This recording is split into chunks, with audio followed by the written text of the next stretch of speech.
The knight warned Anna to be careful. He also added that if she noticed even one sign that he had lost his temper, she needed to run away immediately. Anna, of course, was a little surprised.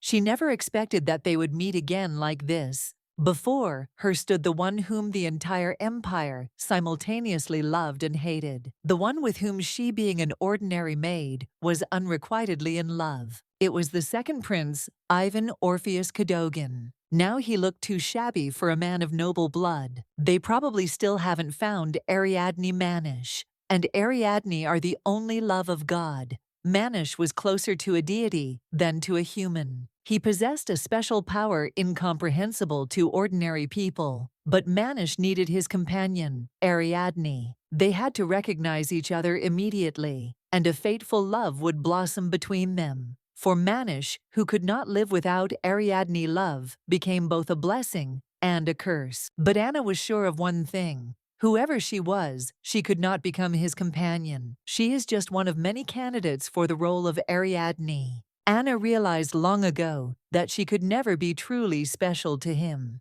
Even if she doesn't become it, His Highness will still find his real Ariadne, and Anna shouldn't worry. And yet if she could ease his suffering even a little, she decided to do it anyway, and the knights noticed that light was coming from Anna. They screamed that they needed to save themselves because he was out of control. Anna didn't understand what was happening, or what it was at all. When she came to, she found herself in the arms of the second prince. Ivan smiled, looking at Anna. Anna was shocked and could not understand how all this happened. He asked why she was so late. Ivan said that a little more, and he would have killed them all. He turned to Anna and demanded that she never do that again. Anna could not leave him alone under any circumstances. After that, he kissed her passionately, and that night, she became his. When it all started, the memories of that day seemed so far away. The sounds of music marked the beginning of the evening. The chandelier sparkled like the sun on the summer solstice. There are cool drinks and all kinds of snacks all around, and the aristocrats are dressed impeccably. Anna Theodore was there and could not hide her delight, but she was just a maid and looked at what was happening from below with admiration. All these people really did resemble peacocks. Another maid came up to her and remarked that everything looked absolutely magnificent today. The royal banquets were truly wonderful. Even the maids were allowed to sit down. Natasha's personal maid, Anna's best friend, Deborah Cato. Anna agreed with her words, adding that she had heard that the ball would be luxurious, but she had not imagined that it would be to such an extent. The ball at the palace was definitely different from all the others, and this was quite understandable. The first time Deborah attended such a reception, she felt as if she could go blind from all the radiance. Anna was surprised that this was not her first ball. Deborah explained that this was indeed the case. Their lady Natasha was quite well known in high society. Count Baldwin's second daughter is Natasha Baldwin. The dress that Anna recommended fit her perfectly. Deborah also noted that their lady stood out despite the huge number of guests. Anna smiled and agreed. The thing is that their lady is so beautiful that whatever she wore, it looked gorgeous. And the outfit that Deborah recommended last time was also incredibly beautiful. After this, a gentleman approached Natasha. Natasha looked closely at her maids. Anna was a little scared. She didn't understand why the lady was looking at her with such an expression. She couldn't understand what it was. It even seemed to her that everyone around her was also looking straight at her. Perhaps she did something wrong, since the lady looked at her like that. Deborah quietly asked Anna to look more closely, because she noticed His Highness next to the lady. Anna asked again if it was really the prince, and one of the maids confirmed that the man talking to their people was indeed His Highness. He was very handsome, a fair-haired young man with a noble appearance. Anna was truly surprised. Deborah noticed that even from this distance, you could see how handsome he was. Anna, of course, agreed with her. He was so handsome that he could arouse the envy of the entire empire. Deborah said she had heard many rumors. His appearance allegedly brought many women to tears. Anna had no idea that he could be so attractive. After these words, she herself suddenly became embarrassed. This feeling was unfamiliar to her. She had never experienced anything like it before. She had never been one for looks, but her gaze was already fixed on him. Deborah, turning to her friend, asked whether Anna thought that His Highness and Lady Natasha looked very harmonious. It seems the second prince has shown interest in their mistress. Anna agreed with this, but said it somehow sadly. Ivan's bright platinum hair resembled sunbeams, and Natasha's thick hair was like dark wine glass. They looked like something out of an illustration, as if the most magnificent peacock had finally found a mate. While Anna was immersed in her yellow and confused thoughts, the prince watched her closely. She noticed this and immediately became embarrassed. Anna did not understand why His Highness Ivan was looking so intently in their direction. Their eyes met. It was unexpected and tense. At that moment, she looked straight into his eyes, which looked like blue glass beads. Anna thought that perhaps the windows of the hall were open, because at that very second, she felt a strong gust of wind, as if from nowhere. She couldn't explain what this feeling was. Everything inside was clenching. I didn't understand how her heart could beat so hard. She looked up at the prince again, but he had already turned his back to her. It seemed like a sign, although she wasn't at all sure of it. She didn't understand anything then. She thought maybe they had something on their faces, since they had just been in the bathroom. Deborah decided that the correct answer would be that he simply wanted to sit on the very same sofa where they were already sitting and relaxing. But Anna believed that he was a prince. Why would he sit on an ordinary chair where the maid sat? Deborah noted that she did not understand why she was the only one who was constantly drawing conclusions, and suggested that Anna join in the thinking as well. Anna replied that she didn't even know. Perhaps it was all just a coincidence. The best way to think about it is this way. This feeling was too strong for a simple maid like her. Why think so seriously when there were more pressing concerns? Deborah hinted at Natasha. If His Highness was really interested in their lady, they could really start having big troubles. If he then leaves Lady Natasha unconscious, it will be their responsibility to console her. Anna noted that this was indeed something to worry about. His Highness Ivan's popularity was not only due to his looks. The reason he acted frivolously with girls was because the second prince was a man born in the golden age of the empire. Young girls were drawn to him, like moths to a light. The longest relationships lasted 3 months, the shortest 2 weeks. This became his nickname, the embodiment of love, and at the same time the length of his infatuation. Since things had turned out this way, they had no choice but to hope that their lady would not become too infatuated with this gentleman. Or maybe she just didn't realize what would happen if the two of them actually became interested in each other. At least one of them already was. But suddenly they noticed that the couple was walking together and laughing very sweetly. Soon, Ivan announced that he was going to visit the lady in her mansion, and asked her to vacate the bedroom as promised. Natasha smiled and noted that he seemed to be trying to enter the noble lady's bedroom without further ado. The second prince reminded him that the lady herself had said that she wanted to show him a tapestry made by her own hands, or perhaps she had something else she wanted to show him. Moreover, Ivan added that in general he does not object to this at all. Natasha warned him not to laugh at her, and the maids watched the proceedings with barely concealed contempt.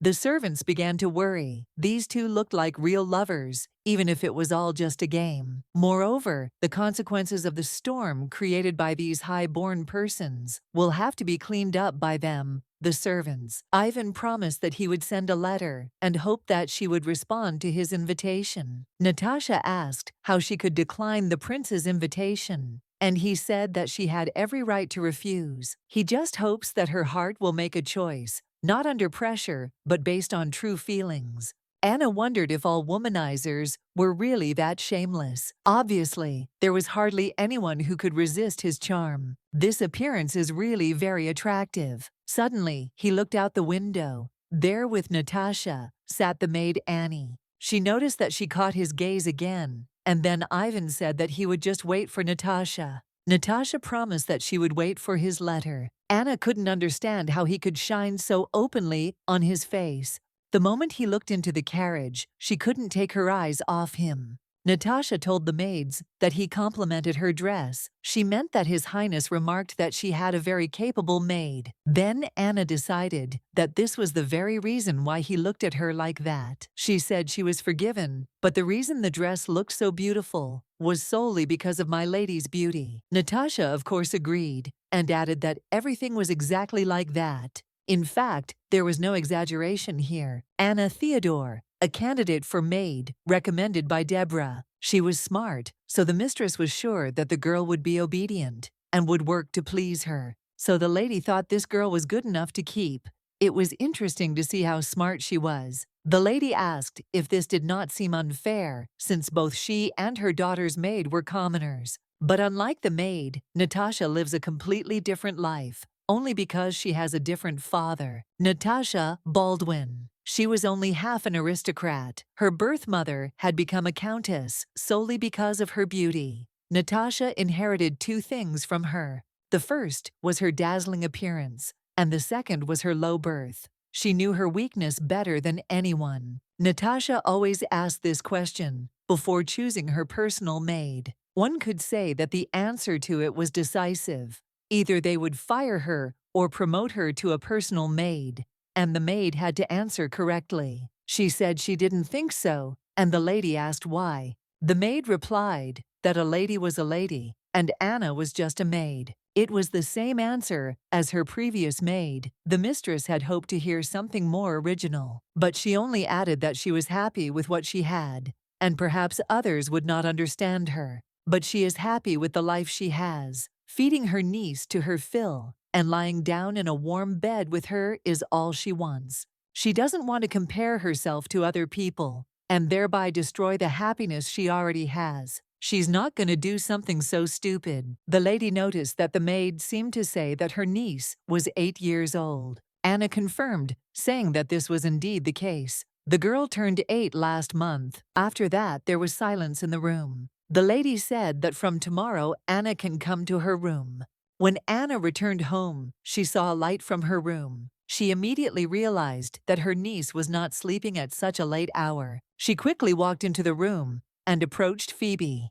The girl was very scared and surprised to see that her aunt had already arrived. It was her niece, and Anna came closer to her, reminding her that she had told her to go to bed early. The girl replied that she was just about to go. She repeated once again that her aunt had told her not to read in the dark because it could ruin her eyesight. Phoebe explained that she had come across a very interesting book and she wanted to surprise her aunt when she finished it, so that's why she tried. Anna was surprised and asked what the girl had studied before that time. She saw that this was not a primer for aristocrats. She asked if Phoebe could read it, and the girl said that the book had been thrown into the incinerator. She picked it up and studied it, deciding that it belonged to Angelica. Since she had thrown it away, it meant that she had not liked studying at all. But the text wasn't too difficult, and Phoebe didn't understand why Angelica found it difficult. She was surprised and asked her niece again if she wanted to say that it was easy for her, and the girl confirmed it again.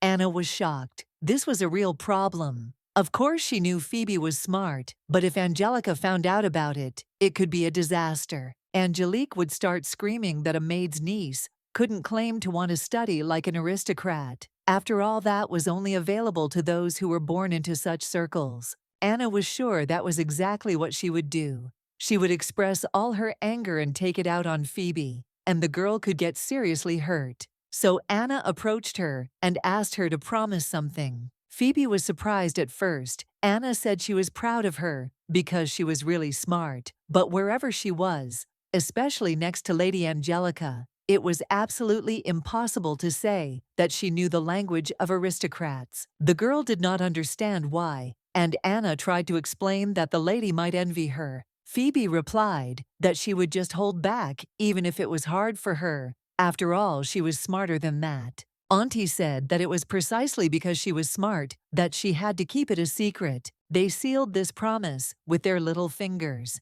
After this, the aunt suggested going to bed, but the girl said that she would like to read at night. The next morning, Deborah was delighted to see Anna. She had already congratulated her on her new position. Lady Natasha's personal maid, Anna, noticed that Deborah was saying this for the 10th time and asked her to stop. But Deborah laughed and said that if Anna had only counted 10, she really wanted to say it 90 more times. Anna asked her to stop and not tease her. But Deborah was really happy. She was genuinely happy for her friend. Suddenly, Anna became frightened and sharply told Deborah to turn around. When she turned around, Angelica Baldwin, the eldest daughter of the Baldwin family, was behind her. Deborah immediately turned pale. She was frightened when she saw the lady in front of her. She tried to apologize, but Angelica silently slapped her in the face. According to her, all this is because Deborah serves a commoner. She doesn't even know how to behave properly. Deborah immediately began to apologize, admitting that she had acted imprudently. But in situations like this, no one can even open their mouth. This is what it means to be a servant to an aristocrat born into the wrong circles. They must act as if they do not exist.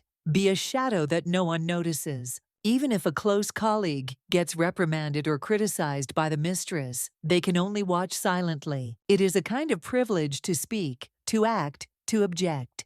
And it belongs only to those who have power. Angelica looked at Anna and guessed that she was the new maid that Natasha had chosen. She noticed that she was quite nice in appearance. She immediately understood that Natasha had simply chosen her for her body, to use when needed. Angelica snorted, adding that this child was quite disgusting, and that the people Natasha serves are the same as she is. The lady interrupted Anna and asked why she called Natasha simply a lady. She asked if the maid thought that Natasha was some kind of half-baked aristocrat, the daughter of the very woman who had received the title in exchange for her body. Anna calmly replied that she was Natasha Baldwin's maid. Angelique asked her what she meant, and she replied that now that she was a personal maid, her ears were no longer hers alone. What she has just said, she hopes the lady will not mind if she conveys it to Lady Natasha. Angelica asked her again what exactly she had just said. The maid apologized if her words sounded rude, because she was now Lady Natasha's personal maid,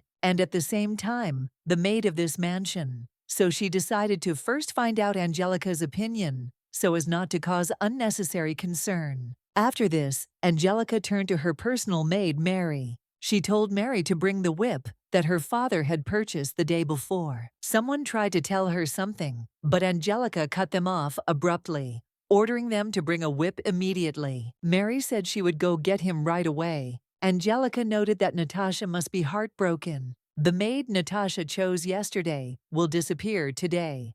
Relying only on her face, she managed to get what she has, just like Natasha herself. At that moment, Natasha appeared, and according to the zodiac sign, it was she. She asked Angelica what she was saying about her. Then Natasha wished her good morning. She reminded them that she had given them one task, but they had been absent for a long time, and she became interested in the reason. Natasha also noted that she did not expect Angelica to beat her maids. Angelica replied that she wouldn't do it without a reason. She was just training them. In her opinion, the maids didn't even know the basics. These basics, as Angelica explained, begin with a slap.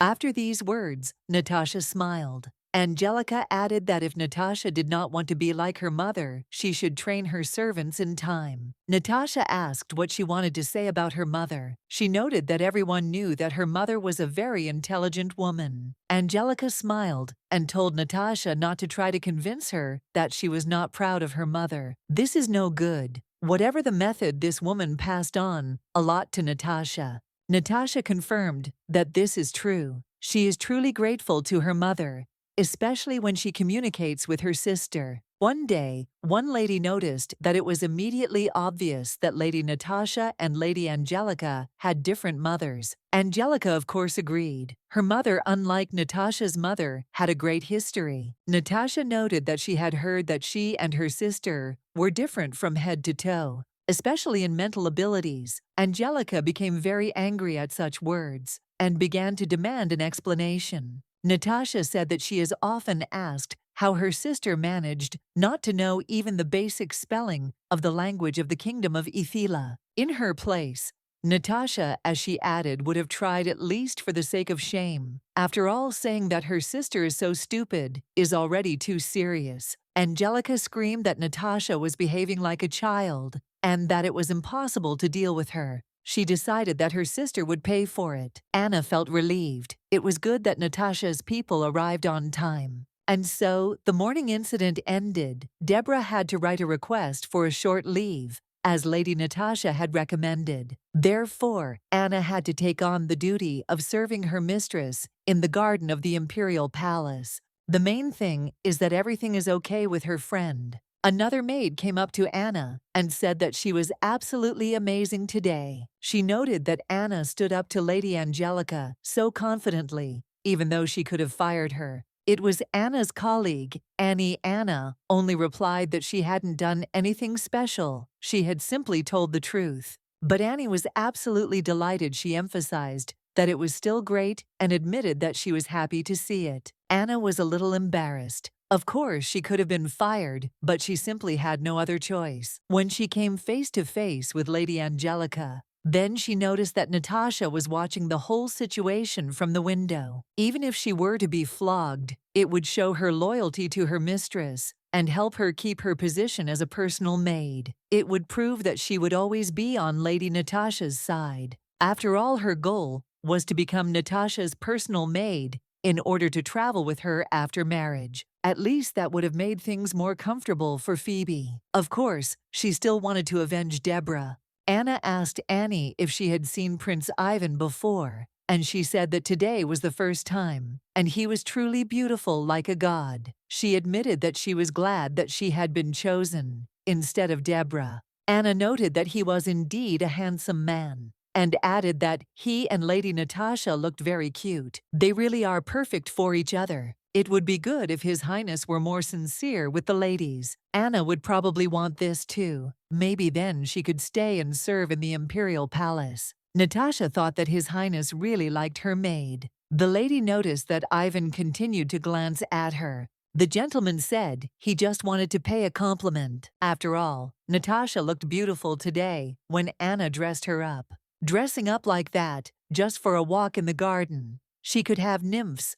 Natasha didn't want to listen to the man the whole empire envied anymore. Natasha was surprised that there were so many violets here, and thought that it would be better to plant more bright flowers. After all, this is a palace garden. Ivan noted that his mother didn't like them either, but she said that the violets reminded her of him, and that's why she treasured them. After all, purple is the color of the emperor. She picked a few flowers and took them in her hands. Natasha noted that perhaps this is why this flower is so durable. Before, she thought that Natasha was just an obedient child. But now Anna knew that she could show her claws. This girl really turned out to be interesting. It's a pity that they didn't cross paths before. It's a shame that after the work is completed, it will have to be sent away. Ivan said that he didn't care whether they envied him or not. Envy is not his thing. And besides looking at this maid, it seemed like they really had something to talk about. Natasha admitted that she wondered if he was sure he wanted to help. And Ivan confirmed this. He said it was important to him too. So he asks Natasha to bring him evidence. Then, as she had intended, he would destroy the Baldwin family. Anna tried to figure out the map. She couldn't figure out where she was, so I decided that she was just hopeless. Annie said that no matter how urgent her business was, she should not have left her luggage in the carriage. Thanks to Annie, Anna went to get her luggage, but got lost. There was no one to ask. She had to at least find the guard to find out the way. Then she noticed the maids from the imperial palace. Anna decided to come closer to them and ask for directions. She came up and apologized to them. She said she was a maid from the Baldwin family and had accidentally lost her way. At that moment, a gentleman came straight out of the room and asked again if she really was the Baldwin family's maid. Anna was frightened when she realized that it was His Highness in front of her. She remembered that this was the imperial palace and greeted His Highness. He said that they should finish with the greetings and move on to the question of what she was doing there. Anna tried to explain, but he interrupted and assumed that Natasha had sent her. The girl, embarrassed, replied that this was not so. She simply got lost on the way to the warehouse. She wanted to ask the maids for directions, but he looked at her and asked what she was looking at. The girl turned away and said that she was just embarrassed because he was standing in front of her without a shirt. The gentleman said he had had enough, and just in time, he had an assignment for her. She was surprised, and then the gentleman, smiling, explained that she needed to pick out clothes for him. He headed with her to the dressing room. She asked what occasion the clothes were for. The gentleman replied that it was for dinner today and asked what kind of clothes the mistress would like. Anna realized that he wanted to look good in front of Natasha's uncle. To him, she is just a maid, not a woman. No wonder he walks around in front of her with almost no clothes on. She said that Lady Natasha likes it when clothes look neat. Natasha prefers that everything on a man sits neatly and modestly, rather than fashionably and brightly. After that, he asked what kind of men she liked,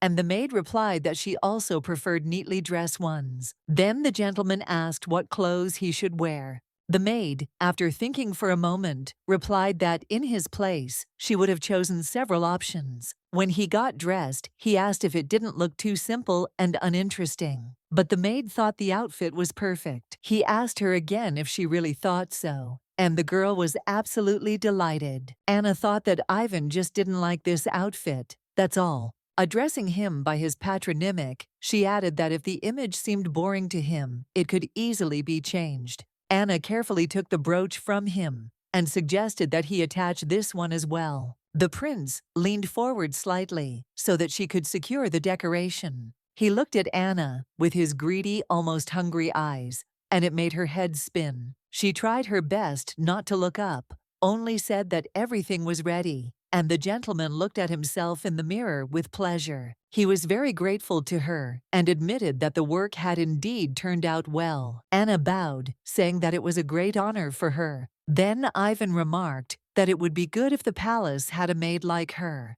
So he said he was very sorry. When she went out, the girl ran into some man in the corridor. She didn't expect this and didn't even know what to think. Everything was mixed up in her head. The man suddenly asked her if she liked men. No, it's not like that. Anna just turned around and ran as if she didn't understand why or where. But it wasn't about him at all. She ran because her heart was bursting from the strong tension, and she knew exactly why. But suddenly her feet caught on the edge of the carpet, and she started to fall. After falling, Anna didn't immediately understand why she felt so awkward. Ever since she left his room, this strange feeling had not left her. Anyone in her place would have felt nervous. After all, he is the most noble man in the entire empire, and she is just a maid who chose an outfit for such a great man. And suddenly, someone offered her a hand. She was sincerely grateful for the help. When she took hold of his palm, the man suddenly complained that it hurt.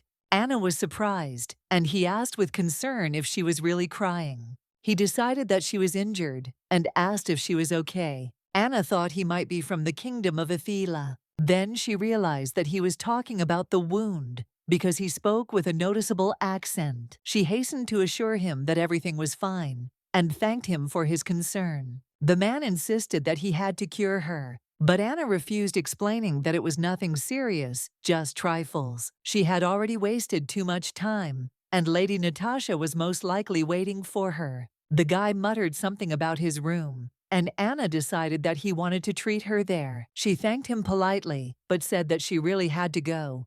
The lady was waiting. And again, she expressed gratitude for his help, wishing him a safe return. But he grabbed her sleeve again and started talking about his room again. Anna turned around and said clearly that she would not go there. It may be customary in Ethiel to go into a room with a man you've just met, but in the Empire, it's considered unacceptable. The guy looked confused, claiming that he didn't know about it because it was just his room. He was excited, but Anna calmly stated that since he didn't know, he should find out. This is the Cadogan Empire, and if he came here, he is obliged to respect its culture. The man repeated that he didn't know, and Anna, turning away, said that it was his business and that she needed to go. She thought that this man's behavior was simply terrible. Everything about him seemed repulsive and unpleasant to her. She believed that beauty was meaningless without modesty. After all, there had to be at least a drop of dignity. The man continued to insist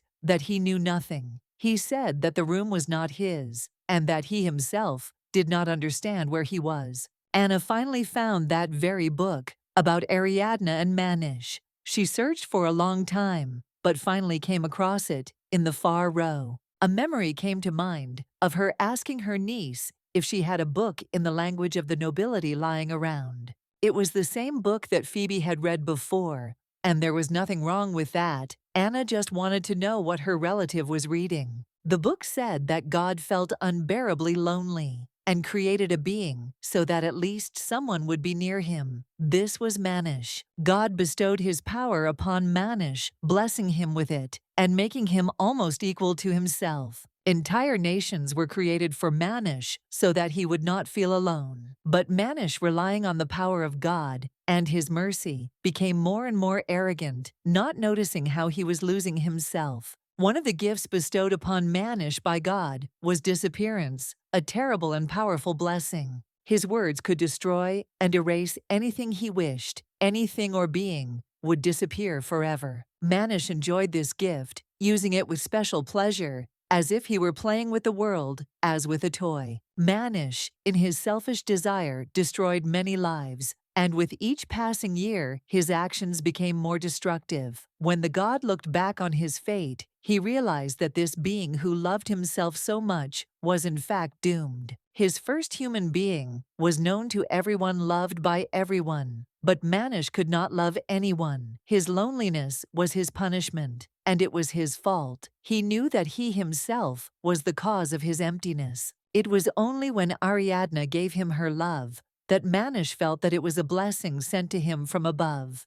In her eyes, he saw the light that he so needed. But the blessing that Manish thought was a gift turned into a real curse for him. Sharp pain penetrated his body when his feelings became too strong, and everything seemed unbearable. Every word, every sound, even his own breathing brought him unbearable pain. His body seemed to be breaking from these sharp sensations, which became more and more intense. Ariadne became his salvation. Every time he touched her, his body calmed down, and he could breathe freely again, as if her presence eased his suffering. She was his only goddess, his savior, and only next to her could he feel any relief from the pain that tormented him. He confessed that he wanted her to stay with him forever. Everyone who saw them understood that this was the last blessing that God had given him, love that could heal his soul. This story was not only about eternal love, but also about tragedy.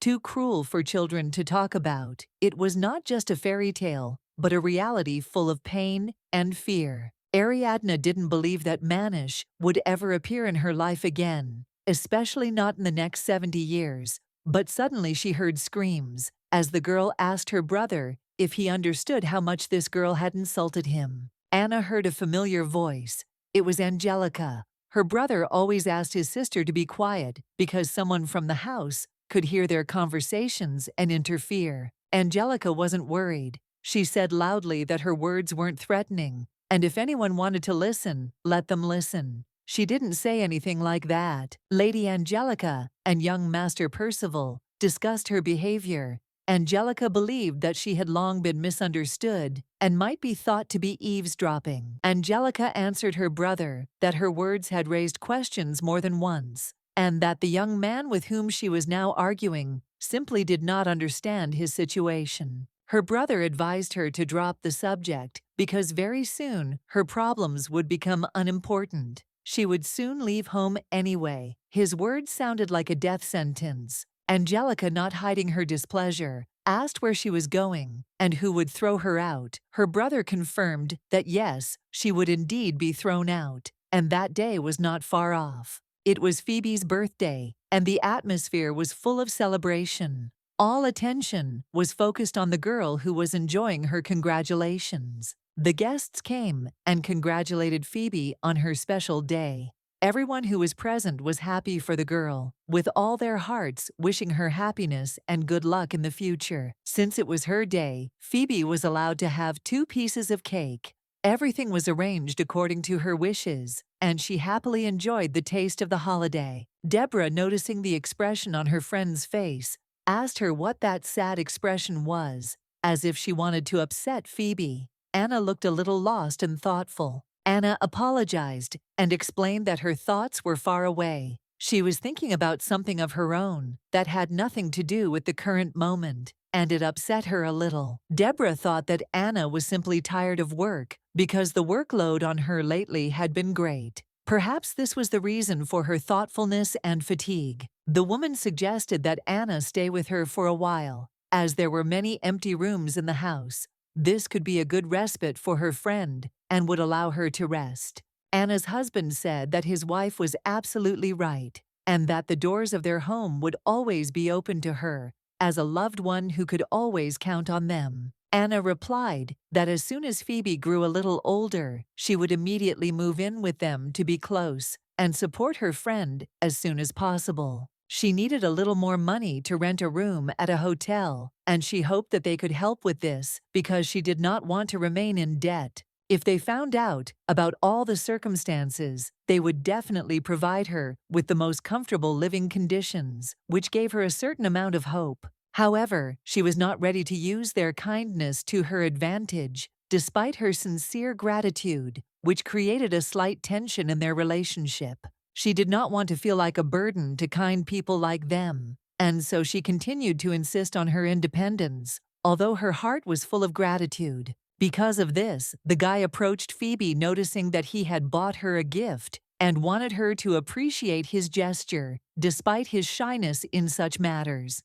He asked Phoebe if she liked dolls, trying to figure out what kind of gift would be most enjoyable and appropriate to please her. The girl asked again, looking at him in surprise, noticing that he had prepared a rabbit doll for her, which caused her to smile happily and become slightly excited. She happily thanked Matteo, and Anna wondered how she could regularly receive such nice gifts and always feel cared for. Matteo replied that it was not that difficult at all, since Phoebe was also his niece, and she should accept such signs of attention with a clear conscience and without doubts. Deborah noticed how much Matteo was in love with Anna and decided to tease him a little when she saw how he got flustered and blushed at any mention of it. She walked up to her brother and asked him with playful interest what kind of box it was trying to get him angry and enjoy his embarrassment. He was confused and blushed deeply, not knowing what to say because his emotions were obvious and he felt uncomfortable under her intense gaze.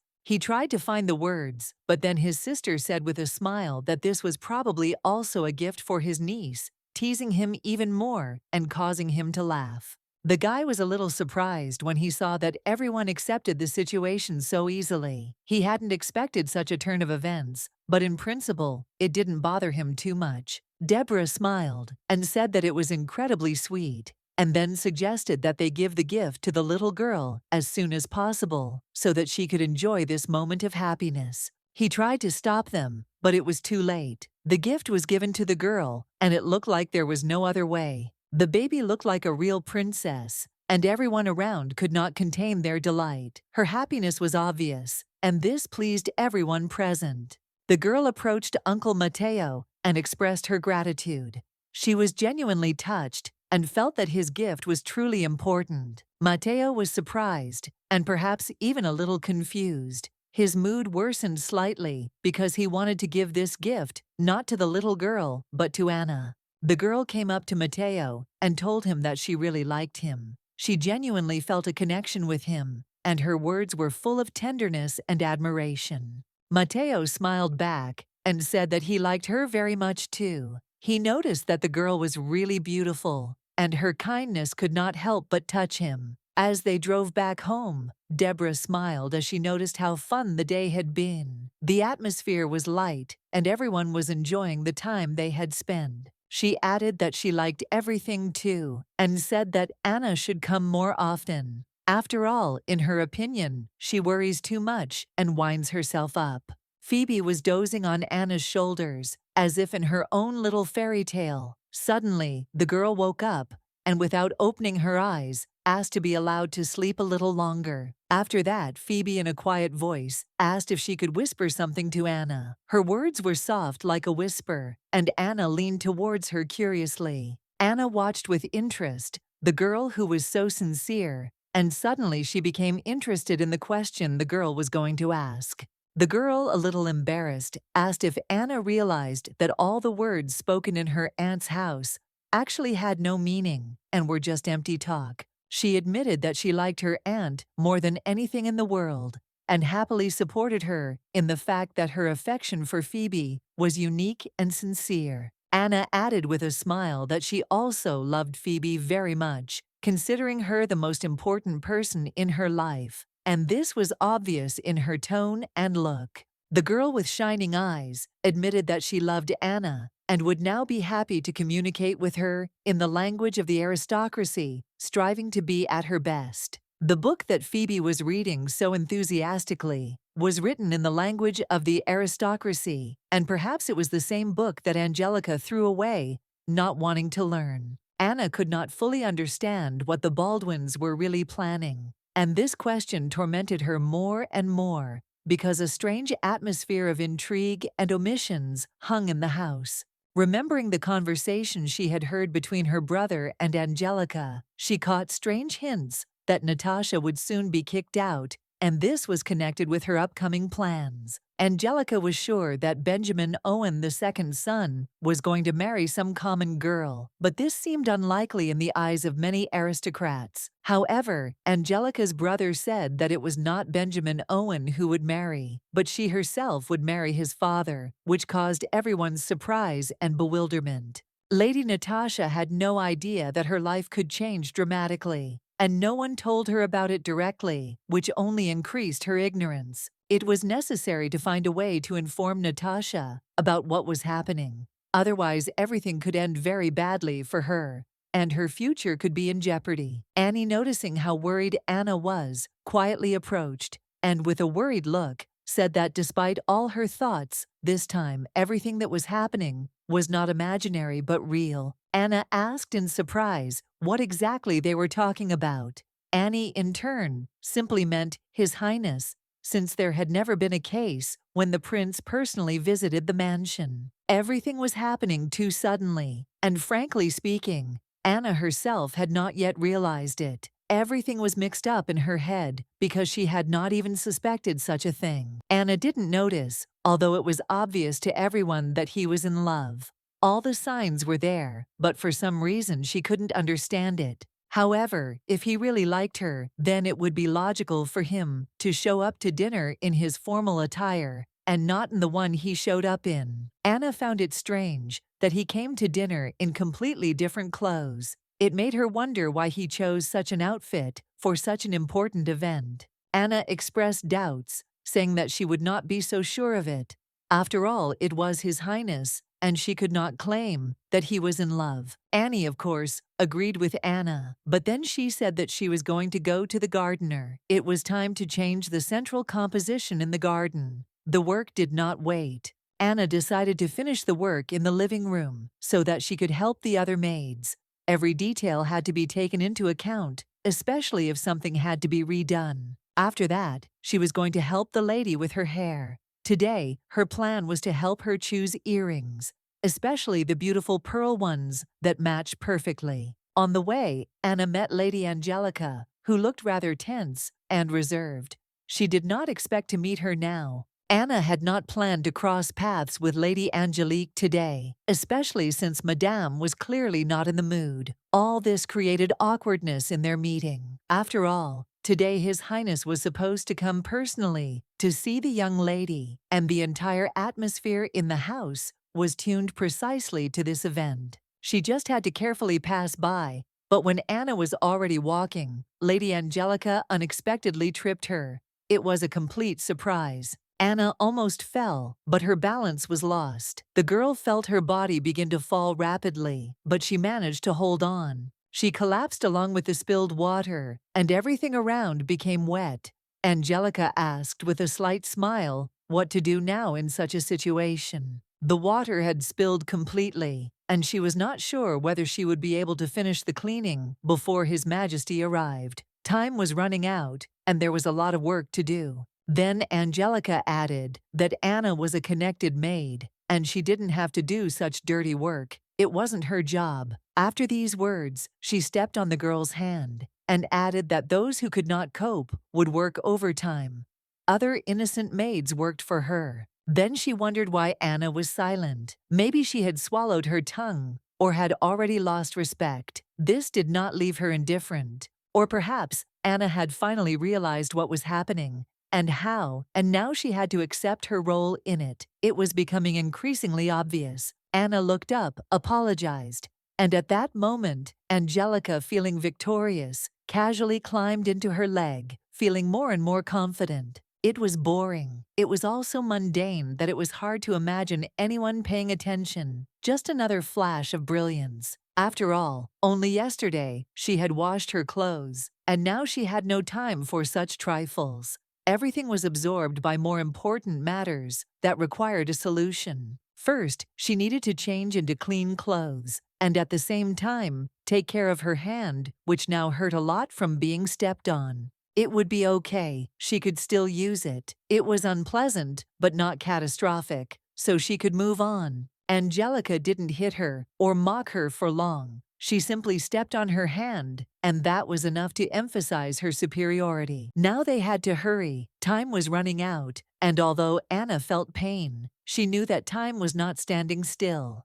She was fine if a little shaken by the situation. It didn't matter because these things happened, and she had to continue to do her job. The vase was real porcelain, and now it lay broken on the floor. It was a pity, but not a disaster, because she understood perfectly well the consequences of such an incident. A rare piece, based on the nocturnal motifs of the Atala Desert, has become a subject of admiration among collectors. Its unusual execution has attracted the attention of art lovers. It is said that only about 200 examples of such ceramic works have survived in the entire empire. Of course, for the imperial family, this is nothing, but for ordinary people, it is a rarity. Jack Baldwin, Earl of Baldwin, described this work of art to the prince. The prince immediately noted that the work was masterfully executed and appreciated the artist's skill. After this, the prince turned to the count, and Jack began to suspect that something was wrong. His intuition told him that there was something more behind this object. The prince said that he knew very well how many similar items were kept in the Baldwin estate. Apparently, he was aware of all the count's collections, which only increased suspicions. Ivan continued specifying how exactly this object ended up in this living room. He did not hide his curiosity and interest in the works of art that surrounded them. He explained that they had to leave the room quickly before the situation got out of hand. His words left no room for doubt. Things were not as they seemed at first glance. The count confidently stated that it was a misunderstanding and immediately asked for forgiveness. He was ready to retreat in order to avoid further questions and misunderstandings in the conversation. A few seconds later, they had already left the room, and Natasha was surprised to notice that she had not expected the prince to actually do that. His behavior seemed decisive and confident. Ivan thoughtfully asked if he had ever let her down. He knew that Natasha's words were always sincere, but he wanted to make sure that she did not doubt his honesty. She replied that he shouldn't worry, because she always believed in his words. She knew that he kept his word and would never leave her in a difficult moment.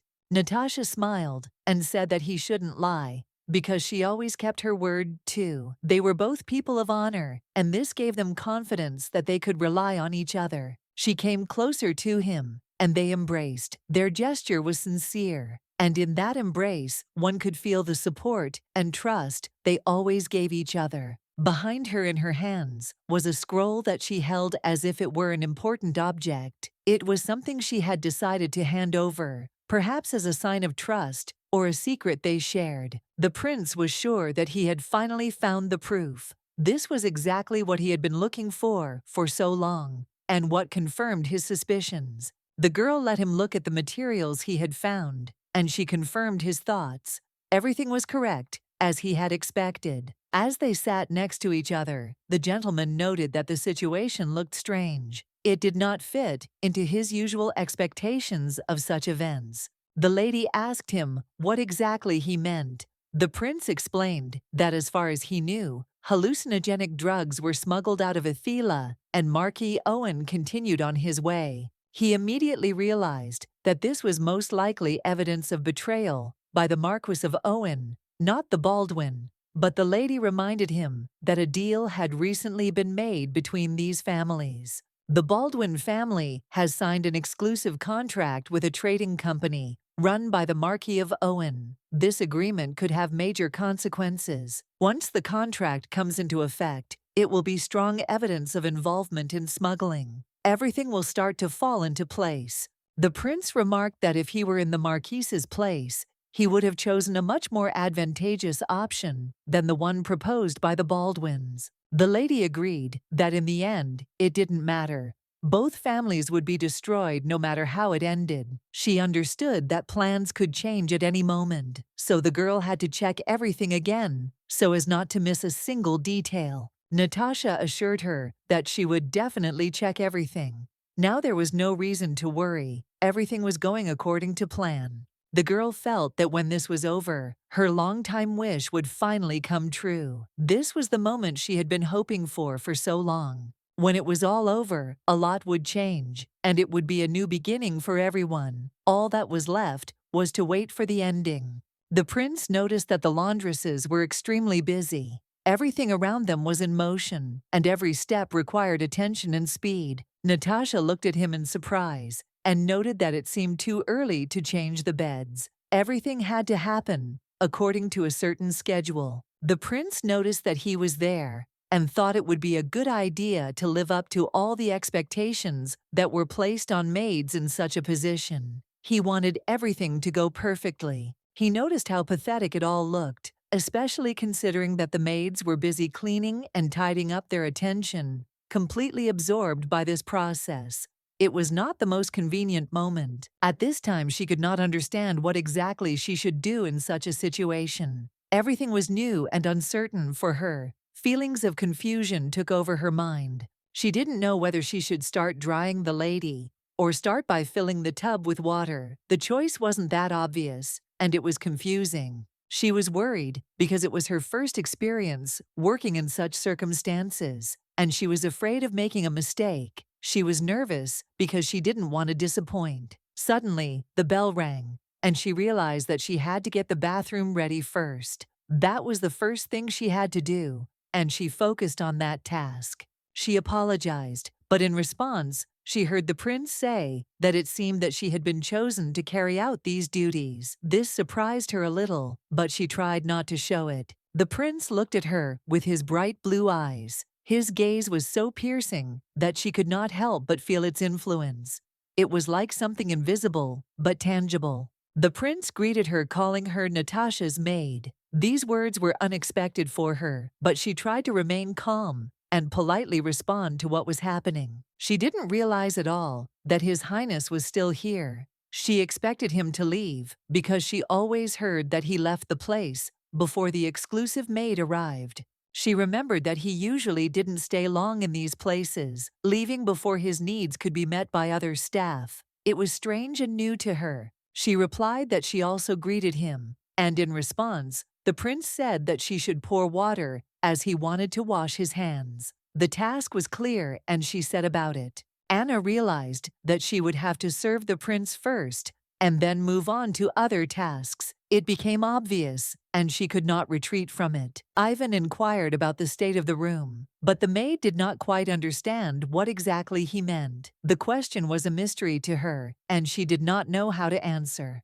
The gentleman said that in the imperial ration, she found the necessary piece and did not get lost, to which the girl confirmed his words, noting that Adam kindly prompted her. The gentleman expressed his joy at this, his voice sounding slightly relieved that the situation had been resolved without any unnecessary problems. After which he turned to the girl with the intention of saying something. His gaze became more focused and a little thoughtful. He noted that the exclusive maid had to do her duties and maintain order, and that this was part of her job. She felt very embarrassed when he suddenly picked up her bandage. His actions made her feel awkward. She immediately turned away, her cheeks flushed, and asked for forgiveness for her behavior, trying to avoid his gaze. The gentleman replied that there was no need to apologize and asked her to take care of Natasha, leaving her without further ado. The maid bowed in respect and firmly promised to fulfill the request, her face focused on the importance of the task. She was still extremely embarrassed, ashamed that he had noticed that she was not quite tidy, although she did not want it to become a topic of conversation. When she was helping the ladies prepare, she felt that Natasha didn't like the earrings she was wearing, as they made her seem a little distant. But Natasha confidently said that this was not the case, and explained that she was simply lost in thoughts that had nothing to do with jewelry. The girl couldn't help but laugh, because she was still wondering why she was so busy pouring milk tea. It seemed completely ridiculous.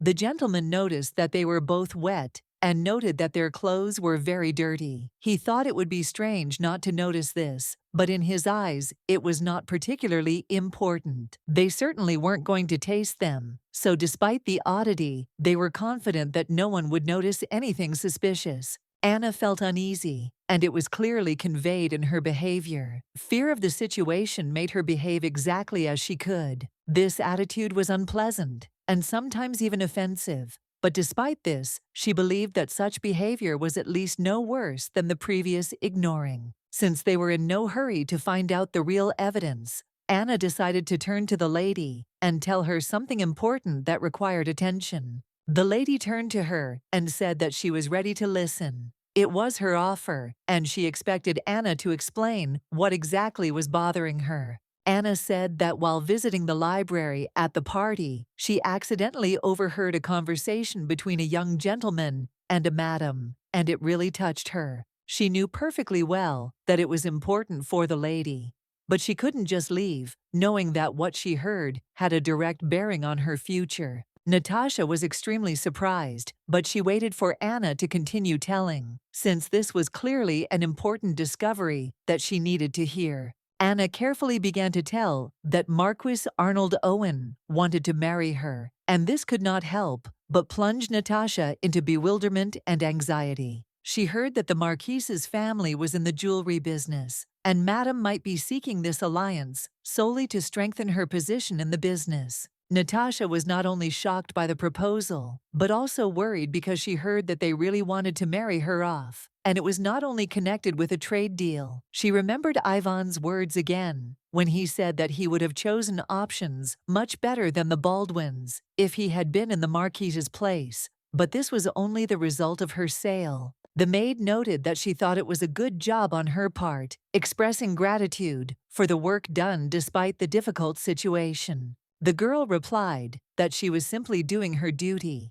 And then the lady asked with interest what the maid would do if she were in her place, only in a different position. Natasha was surprised and replied that if she were a lady, she would enter into an alliance with the second son of the Marquis of Owen, explaining her choice as a reasonable step in light of the current circumstances. The lady was surprised and asked the maid again why she had chosen this particular option, inquiring about her motives and the reason why she had made her decision. The maid explained that as far as she knew, his name was Benjamin, to which the mistress immediately asked where she had learned this information and what was behind her words. Anna replied that when she heard about the wedding, Madame asked if Natasha would marry Benjamin. But Natasha immediately assured that this was not the case, refuting the rumors. Natasha decided to clarify how Anna learned about the letter that the young gentleman had secretly given her, and asked with surprise who was the source of this information and how it came to her. When Anna noticed the surprise on the maid's face, she immediately realized that Natasha thought she was unaware. However, the maid confirmed that this was indeed the case. Natasha thought it was strange. Anna didn't know about it. She had simply assumed that such a union wouldn't interest Ivan, but apparently she had been mistaken in her expectations. When she heard the Marquis's name, The maid noted that it was Benjamin, not the Marquise's second son. She said this, emphasizing his name. Natasha noticed that young Mr. Benjamin was clearly interested in Anna.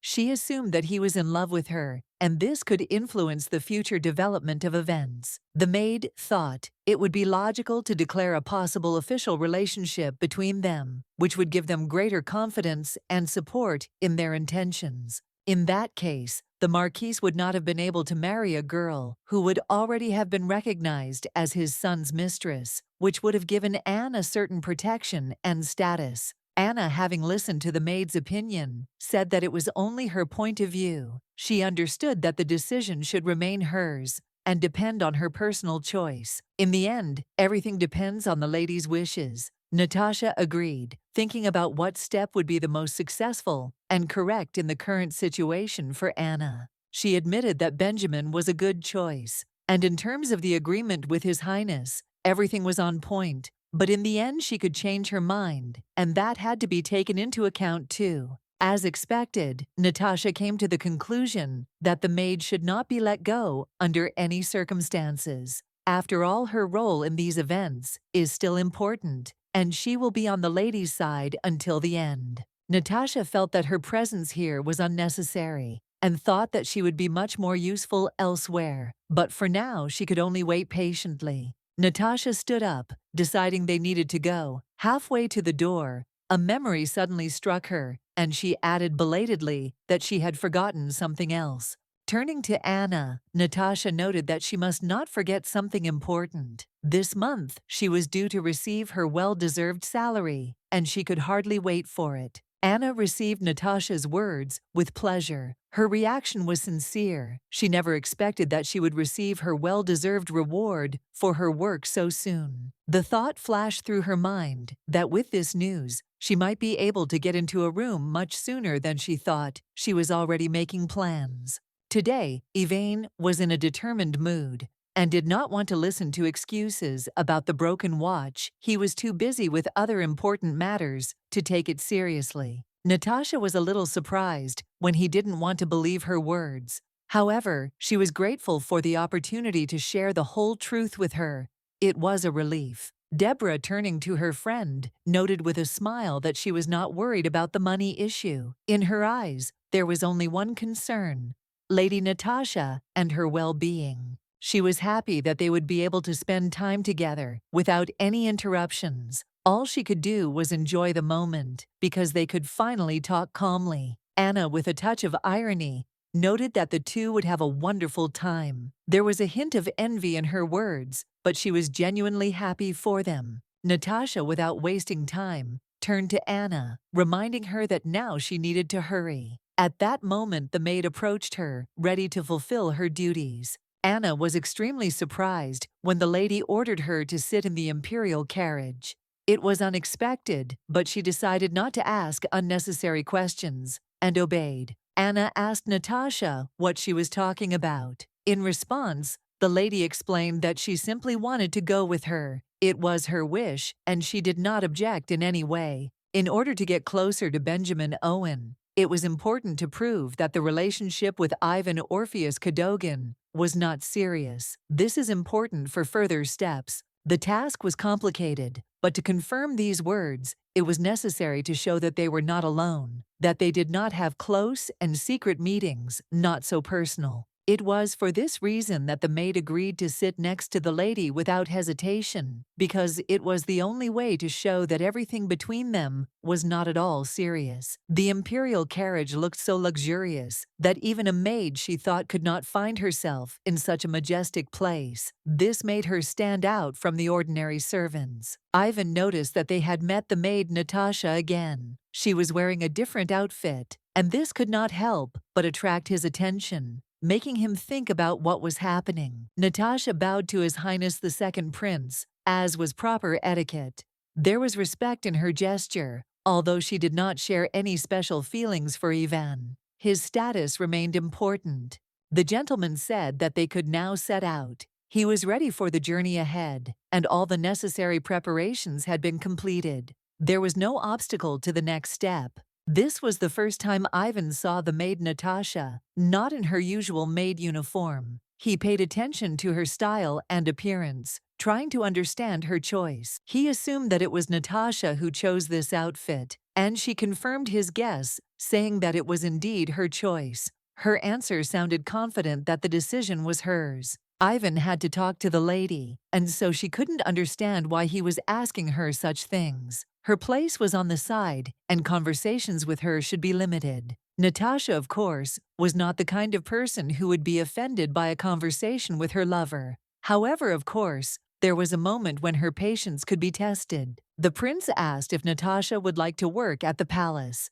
She was interested, and then turned to Anna and asked if she had heard of His Highness. Her curiosity was obvious. Anna replied that this was indeed the case, and thanked the prince for his offer. She said that she wanted to finish her business in the city, and asked Natasha to excuse her for the delay. Anna knew she had to act accordingly. However, Natasha assured her that working at the palace was a great opportunity that she shouldn't miss. Natasha believed that the prince's offer was much more profitable than serving as a maid for the Baldwins. She was sure that such a chance should be accepted without hesitation. Ivan couldn't understand why Natasha was so scared by this proposal. He didn't see any reason to worry, and didn't understand what exactly made her doubt. He thought that if anyone heard about their conversation, they would think that he was threatening Natasha with his position. But in fact, he did not want to scare anyone, and did not do anything threatening.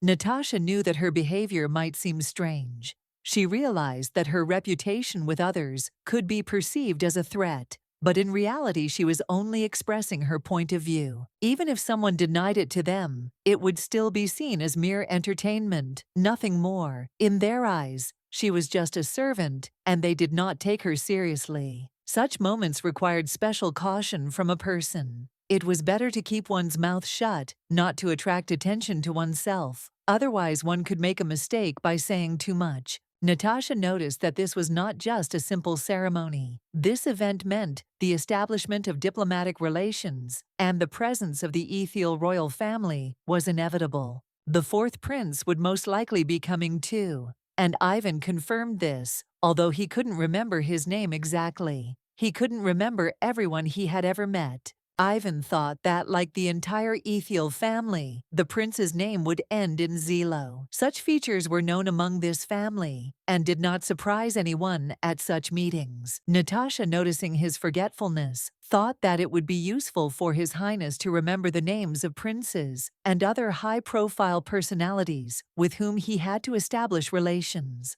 However, Ivan smiled and confidently said that in any case, all duties in this situation would be performed by his brother. His role was rather symbolic, and he did not know what to do next. And indeed, no matter how strange it was, he always forgot people, their names, their faces. It was unusual, but Ivan did not attach any importance to it, preferring to avoid details. Natasha came to the conclusion that Ivan probably simply couldn't remember men's names, and apparently, he couldn't remember women's names either. He didn't even know the names of his maids, who had worked for him for a long time. She agreed with this because it was clear how difficult it was to remember everyone's names, especially when you meet new faces every day and don't always have time to socialize. Anna continued to sit, not saying a word, lost in her thoughts, and trying to understand what was happening around her, not paying attention to those around her. She could not say anything. She just remained silent.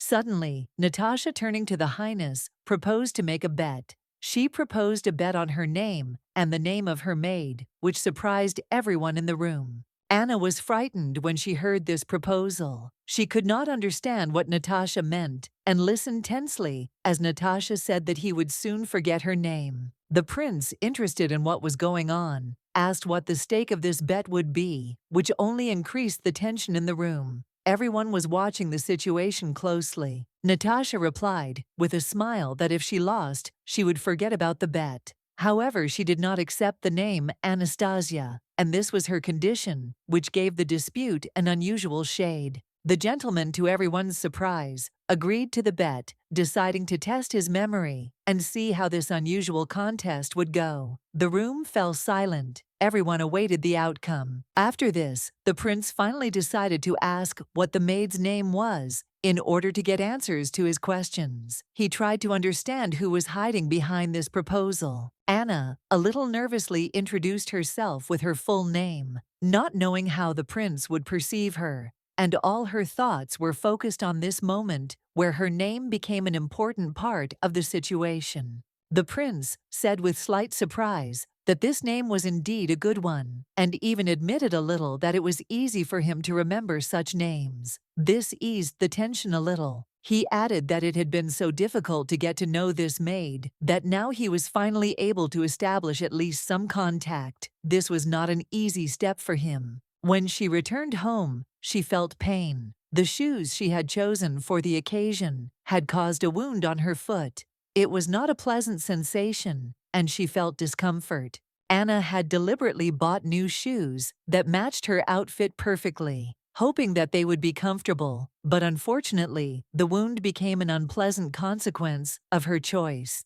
She felt the pain of her sore feet again, but at least she was grateful that it was only a small wound that fortunately did not cause any serious harm. Ivan's words came into her mind. He had once said that her name was easy to remember, and that simple phrase had left a mark on her memory, making her feel slightly awkward. Confusion washed over her as she thought about his words again. He had said that her name was easy, and that had left her with mixed feelings. She couldn't understand why it was so important. It was normal for the master, as she had come to call him, in her thoughts, to forget the names of the maids. Since in their world, it didn't matter, he didn't think it was necessary to remember such trifles. But on the other hand, a maid has no right to forget her master's name, because she must always remember her role. It was not just etiquette, but a part of their relationship that bothered her. It's a strange double standard. In a place where everyone knows their roles, and everyone has a certain position, names aren't that important, but they're still remembered to keep the balance. Her leg bandage was slightly visible through the fabric of her skirt, but she couldn't afford to be too careful about it. It was unavoidable, and she would just have to live with it. After all, it made sense. After all, no one would be interested in the hem of a maid and what was hidden underneath. None of that should bother anyone, especially not here. She continued to search for the banquet hall, which seemed to stretch on forever. The whole journey was not as short as she had hoped, and she was becoming increasingly impatient. And then in the distance, she noticed a familiar figure. It was a man she had once crossed paths with, and now she felt everything inside her tense up from the unexpected meeting. It was the parrot she had spoken to recently. He had said something about his room, but she could hardly remember the details of their meeting, as she was too busy with other thoughts. She couldn't believe her eyes, but the same man was standing in front of her. It would have been better to just walk past, not paying attention to him, but some strange instinct wouldn't let her do it. He suddenly turned to her, and despite her desire to pass by, she realized she couldn't avoid the interaction. She would have to respond, and that hadn't been her plan. He intended to keep following her if she acted this way, and it was important to him that she greeted him. It was an important moment for him. Anna, noticing his glance, greeted him, and only after that he began to head in her direction. He was approaching, but still holding back, not hurrying. Anna felt uneasy as she saw him approaching. She didn't know how to act at this moment, and her feelings were contradictory. She couldn't understand what he needed. She asked him to stop because he was getting too close. She felt like she needed to step back to keep her distance and calm down. His approach was scaring her. She asked him to wait a bit, starting to back away because he kept coming too fast. She felt her space being violated. Suddenly, her legs gave way, and she slipped, starting to fall. It all seemed to be happening too fast, and her fear grew. This could end very badly. But luckily, he managed to grab her hand, preventing her from falling. His reaction was instantaneous, and thanks to him, she avoided falling. Her heart was beating fast with excitement. He warned her to be careful, so as not to get into an unpleasant situation. Anna thanked him, her breathing still rapid from the shock and gratitude she had experienced. Anna realized how close she had come to an unpleasant outcome. If she had fallen, the consequences could have been terrible, and even a concussion would not have been the worst thing. Anna noticed that he often came to her aid, and felt a desire to know how she could repay him for his attention and support. Her interest in him only grew.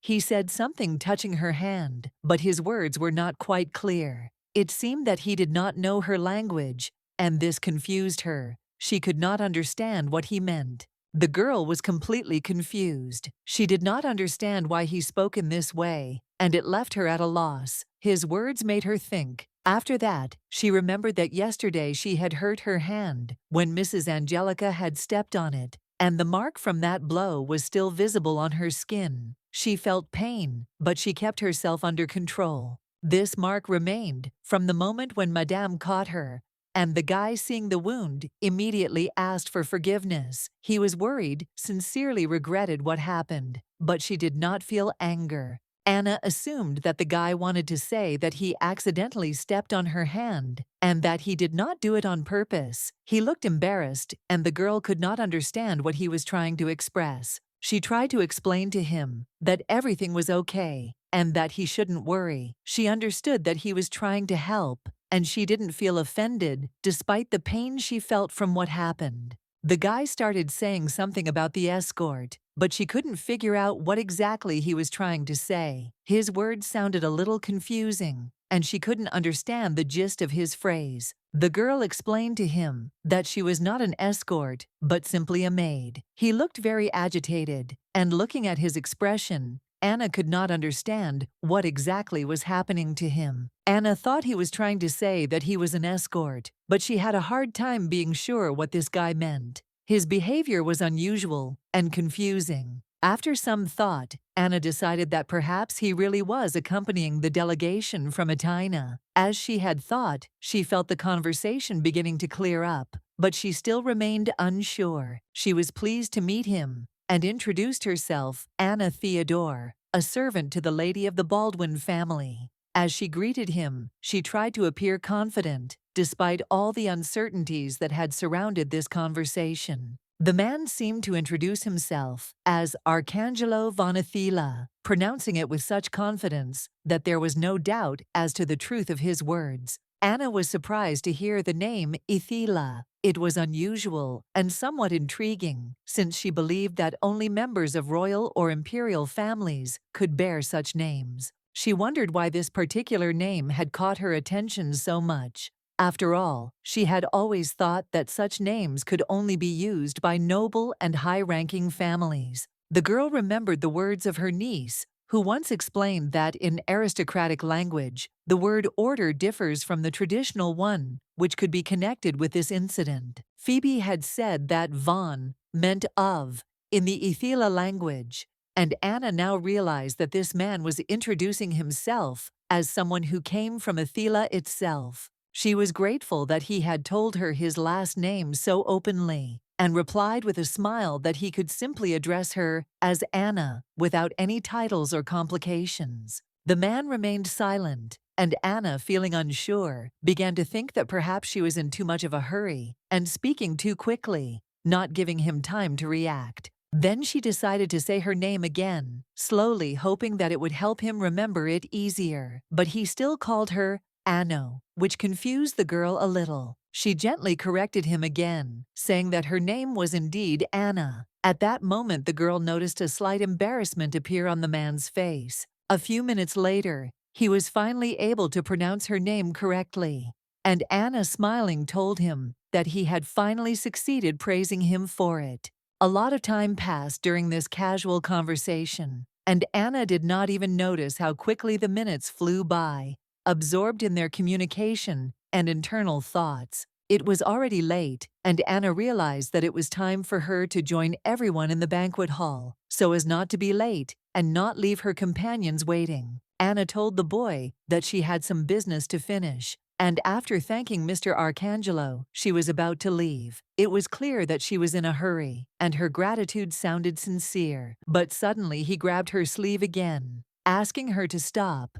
Anna didn't immediately understand what was happening. Her gaze darted to him, trying to understand what caused his reaction. He repeated his words again, saying something about an escort. It was unclear to her, but apparently, it was an important explanation that she could not immediately understand or accept. Anna asked if he was an escort, and noted that this possibly meant he was an envoy from the kingdom of Ithila, which in itself was a significant discovery. He confirmed her assumption, and the girl, after thinking for a moment, replied that now everything was clear. This man really did look different, and this confirmed his status. His clothes were clearly different from those worn by Mr. Arcangelo, and Anna thought that perhaps the prince himself was there, given his manners and the importance of his presence. Arcangelo shouted loudly that the escort should correct the situation. Anna, who had already realized that he really was the escort, only nodded and calmly confirmed that everything was now clear.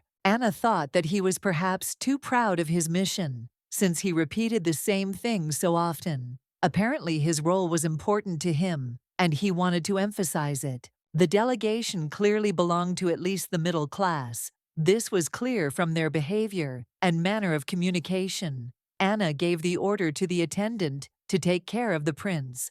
After that, she decided to return to her lady and left. Time was not on her side. She had to hurry because it was becoming more and more dangerous to be around the prince. She could not risk putting off her business. The sooner she left the place, the safer she would be. But the guy didn't lag behind. Following her, Anna felt a growing anxiety and was forced to stop telling him to stop following her. She needed to leave quickly. She added that if he continued to follow her, she would simply scream. There was no threat in her voice, but her words sounded very serious. She hoped that this would stop him. The guy looked surprised and even a little confused after her words. There was confusion in his gaze. He clearly began to doubt her sanity. It was noticeable from his facial expression. At this moment his servant approached him, and noticing the strangeness in his master's behavior, asked whether His Highness had called him. The question sounded with obvious interest, as if he was expecting some important command.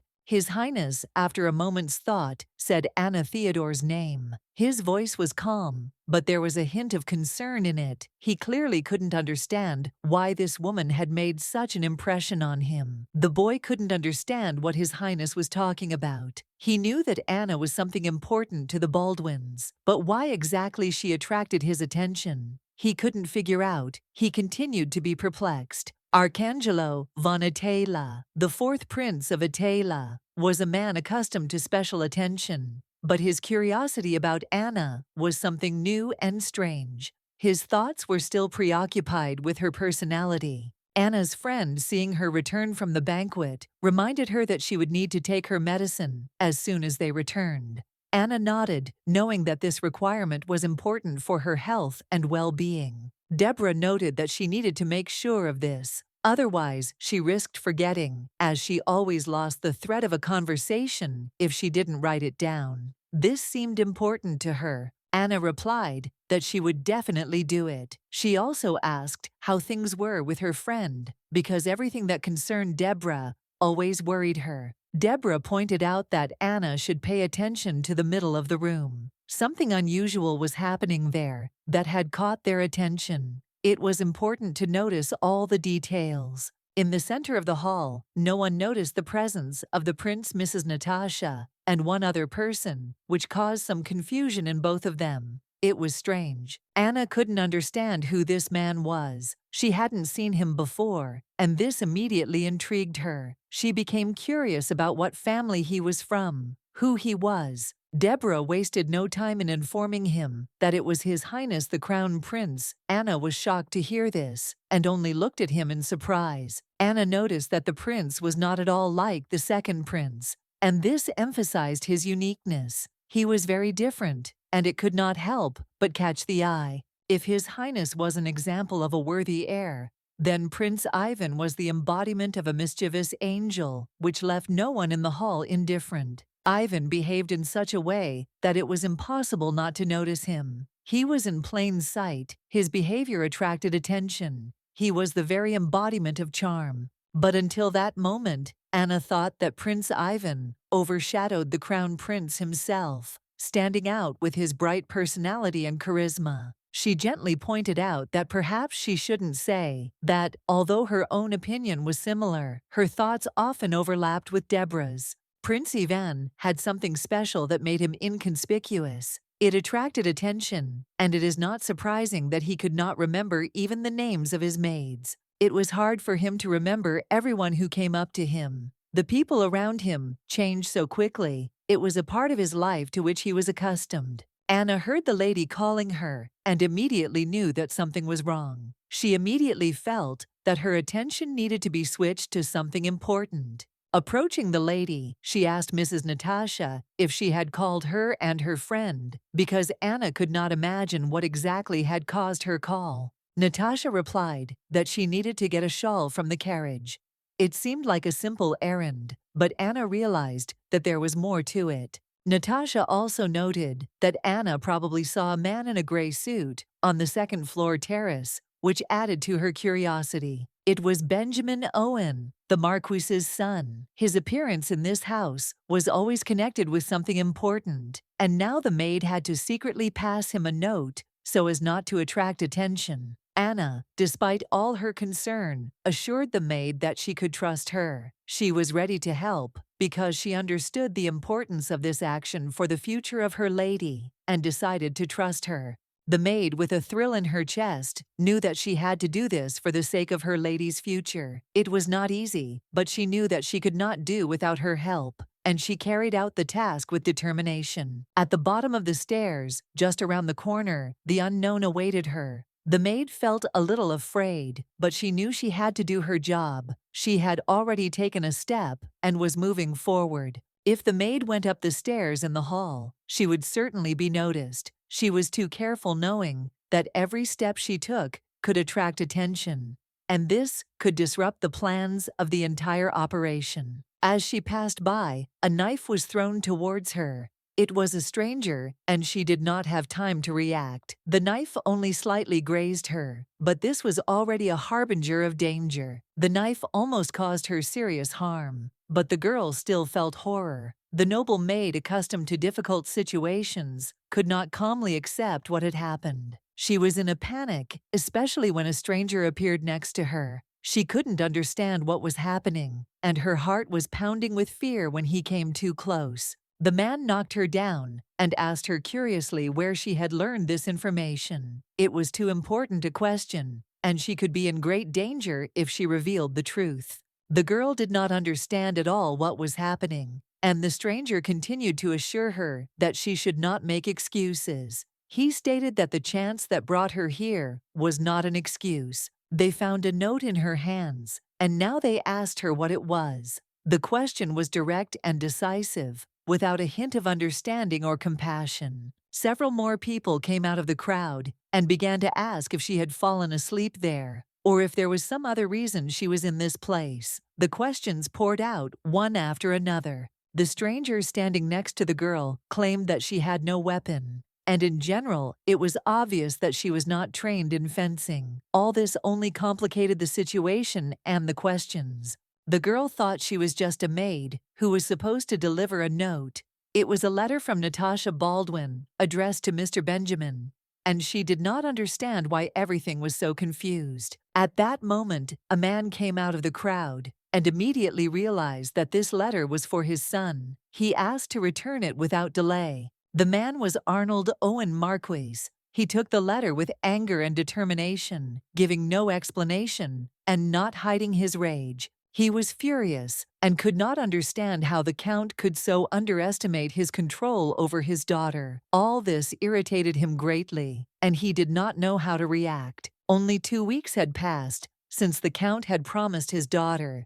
He could not believe that everything had already turned out this way and felt deceived. His Highness gently suggested that the Marquis should speak more quietly, but he continued to shout, accusing the Count's daughter of writing a love letter to his son. The Marquis's losses were enormous. The girl began to realize what was happening when she heard one of the men being addressed as His Highness. It changed something in her perception of the situation. He told the Marquis not to make him repeat himself, and she realized that before her stood His Highness Prince Lennox. Suddenly, everything fell into place. Lennox said that he would now deal with this Marquis himself. He was sure that everything would be resolved now. Besides, Vane said that no one would be in this place. The girl apologized, saying that it was all her fault. She asked what to do with this maid now, because everything had happened so unexpectedly. Anna was completely confused. Her thoughts were jumbled, but one thing was clear. Something was wrong around her. She found herself drawn into strange events that she could not control. These people were involved in things that no one should know. About Anna became an unwitting witness, and now they were ordered to get rid of her without leaving a trace.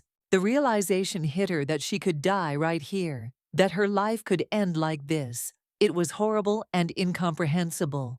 Something had changed irrevocably. Anna couldn't believe what was happening. If she had somehow predicted that she would find herself in this situation, she probably would have done everything differently to avoid it. She tried to deny what was happening, convincing herself that this couldn't be happening, that it was just a nightmare. But alas, reality was merciless and cruel. Tears were streaming down her cheeks. She was praying to God for help, asking him to save her life. Inside, there was a feeling of helplessness and fear for the future filled her. But then the second prince intervened and commented on the situation, saying that it seemed like she was really almost killed. And it was no joke. Lennox immediately recognized that familiar, arrogant voice that could only belong to Ivan. That voice always sounded with a sense of authority, brooking no objections. Ivan ordered everyone to stay put, emphasizing that if they moved, the poison would spread faster. His words sounded confident and left no room for doubt. Lennox noted that he should have worn something black as his suit was stained. He watched the proceedings, slightly annoyed that he could not act faster. Ivan did not hide his displeasure and asked his brother if he was happy with what had happened, as if asking how he assessed the situation. He noticed that his younger brother would not let him stray from the path, even if he wanted to do something against the rules. There was a certain confidence in this, no matter how much they tried to distract him. Lennox continued to look at him silently, and Ivan, noticing his gaze, told him to stop looking at him like that, as if he was trying to hide or understand something. If someone sees them at this moment, they might feel like they are trying to commit murder, and things will not be perceived as they intended. The crown prince, noticing that his brother was watching him closely, decided to ask if he had been watching his actions in the last few minutes, trying to understand his intentions. Ivan smiled and noted that perhaps his brother valued morality too highly to participate in such dubious affairs.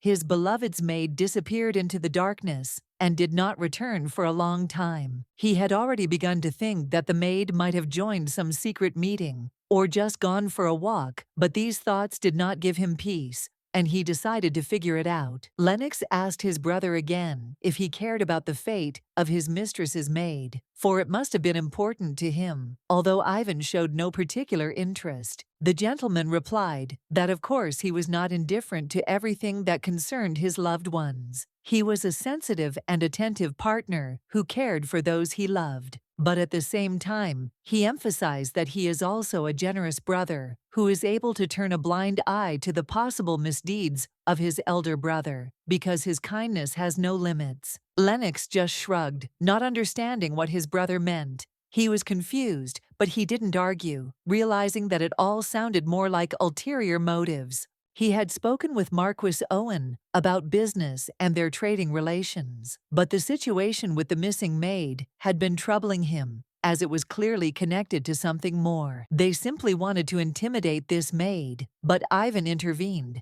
saying that he was interested in why such matters were being discussed in a dark corner of the courtyard. The Marquis, trying to justify himself, offered to somehow explain what had happened, but the Crown Prince immediately noted that they should have had such conversations in a brighter place. He said that their actions could be misunderstood, and they should be careful not to create unnecessary suspicion among those watching them. It's all because of people like Guillen, who are always ready to dig up dirt if there is the slightest opportunity to undermine Marquis Owen and question his integrity. Lennox found a more suitable place where there were no people and told his brother that here they could discuss everything without unnecessary witnesses. But Ivan immediately approached him. Ivan warned Lennox that the dark corners were always full of enemies ready to take advantage of any weakness, and that they must be careful in their actions. He was grateful for this advice, and as a token of gratitude, wanted to tell his brother something important that could change their attitude towards what was happening in the future. Brother must understand that not everyone strives for power, and the throne is not always the goal for everyone in this world, so his impatient behavior seems unnecessary. He apparently did not think about the fact that there might be other goals in his desire for power, and that not everyone shared his desires, but he continued to think that everything would be as it should be. Lennox was noticeably angry, but despite this, he still tried to hide his storm of emotions behind a restrained smile, and thanked his brother for his words, but with a little sarcasm. The sarcasm was obvious, and Lennox's face showed a play of tension that reflected his inner tension. But on the outside, it looked like normal, polite communication that hid his true feelings. Lennox was clearly suddenly shocked when in the midst of their conversation, the second prince suddenly appeared, breaking the calm atmosphere, and all eyes instantly turned to him. At such moments, any mistake could ruin everything, and therefore, the Marquis worried more than he should have, because any wrong word could cost much more than it seemed at first glance. However, fortunately, everything worked out, and the tension that seemed all-consuming went away. Perhaps all the worries were in vain, and the situation was resolved peacefully. The prince was clearly disappointed, and admitted that the young man had no understanding of the situation, and that his words did not reflect what was really happening. The Marquis, in turn, asked him again, not understanding what exactly the prince was talking about, and was shocked by the answer, which made him think about many things, because everything turned out to be much more complicated. Lennox looked extremely sinister, and with a bright, brutal smile, declared that he was absolutely not interested in the throne, but what was much more important was what was happening to him and his loved ones. The Marquis was horrified by what he heard. His head was literally ready to explode from this revelation, because such words were shocking and completely unexpected. He got into this dirty game of smuggling, not to play political games, but only to earn a living with no ambitions for power. Lennox knew he couldn't just die in a battle between wild and ruthless forces, so he decided it was time to stop all this and find a way out of this nightmare. He knew that he needed to finish all these things as soon as possible in order to finally be next to Natasha, thereby getting rid of all the problems and fear that pulled him into this world. He approached Anna and, extending his long arm, asked if she was okay, expressing in his gaze a care and attention that was rarely seen in such surroundings. He had incredibly beautiful hands, which emphasized his sophistication and elegance. Anna noticed this gesture, and despite the external coldness, she felt its sincerity. The girl sincerely felt gratitude for the help given to her. She could not help but appreciate how the man came to the rescue in time, at the right moment, and without unnecessary words. She tried to find words to express her gratitude, but at some point, she realized that she simply did not know how and what exactly to thank him for. The gentleman noted that perhaps she would have a trace of the injury left behind, and that it could leave a scar reminding her of what had happened, something the girl could not help but think about at that moment. However, the girl confidently said that it did not matter much to her, and that this scar would not interfere with her daily work. She could continue to perform her duties without problems. Ivan was not indifferent, and asked again if it was okay for her to continue using her hands after Lennox grabbed her wrist, expressing concern. The girl calmly noted that the mark left on her body had nothing to do with her service and should not interfere with her work process. It was nothing more than an accident. The ball, in fact, was a place not only for entertainment and fun, but also an important element of the life of the aristocracy, where important issues were decided and significant meetings took place. The girl sighed, but her words were filled with gratitude. She realized that for her, this evening was not just entertainment, but also an opportunity for new encounters and experiences. Ivan said that if she was still grateful for the help, she should not tell anyone, especially her mistress, about what happened, keeping it a secret. He emphasized that money was just a material value, and her life and safety were more important. She thought about it, asking herself, is there anything else ahead that is worth waiting for? In response, she promised that she would take his words into account and remember what he said. But suddenly her attention was drawn to the question that he suddenly decided to ask her. He found a note and picked it up, wondering if she was the one who was supposed to give it to him, deciding that it was now her responsibility to him. She screamed that the document belonged to her and tried to stop him, but he only raised his hand higher, making it clear that he would now have the note. He picked it up carefully, and now the note was his, although perhaps he thought she was supposed to give it to Benjamin. The girl tried to convince herself that this was not true, Ivan confidently stating that he knew that she could not speak the language of Ethiel, explained the situation without further ado. The letter was written in the royal language, and even if their relationship did not last long, Ivan understood that he had to do it because such things do not go unnoticed. Anna did not think that His Highness should know the contents of the letter. Ivan looked at her, thinking that she was there to deliver it. The girl understood that this was her task. She confirmed his assumption. Vaughn remarked that Natasha should prepare herself, and the maid, hearing this, thanked him for the instruction and agreed to continue her work. She thought he smiled when he was angry. However, he only noted that he had already told her that he was a generous lover, not hiding his attitude to the situation, leaving her to ponder. It was too dismissive of him. Even if his words were said with some purpose, the girl felt that it was not very appropriate and even offensive. She thought it would be better to go home early and rest. However, there was still much work to do, and she had to decide what was more important, her own convenience or her obligations. The girl insisted that everything was fine, despite her fatigue.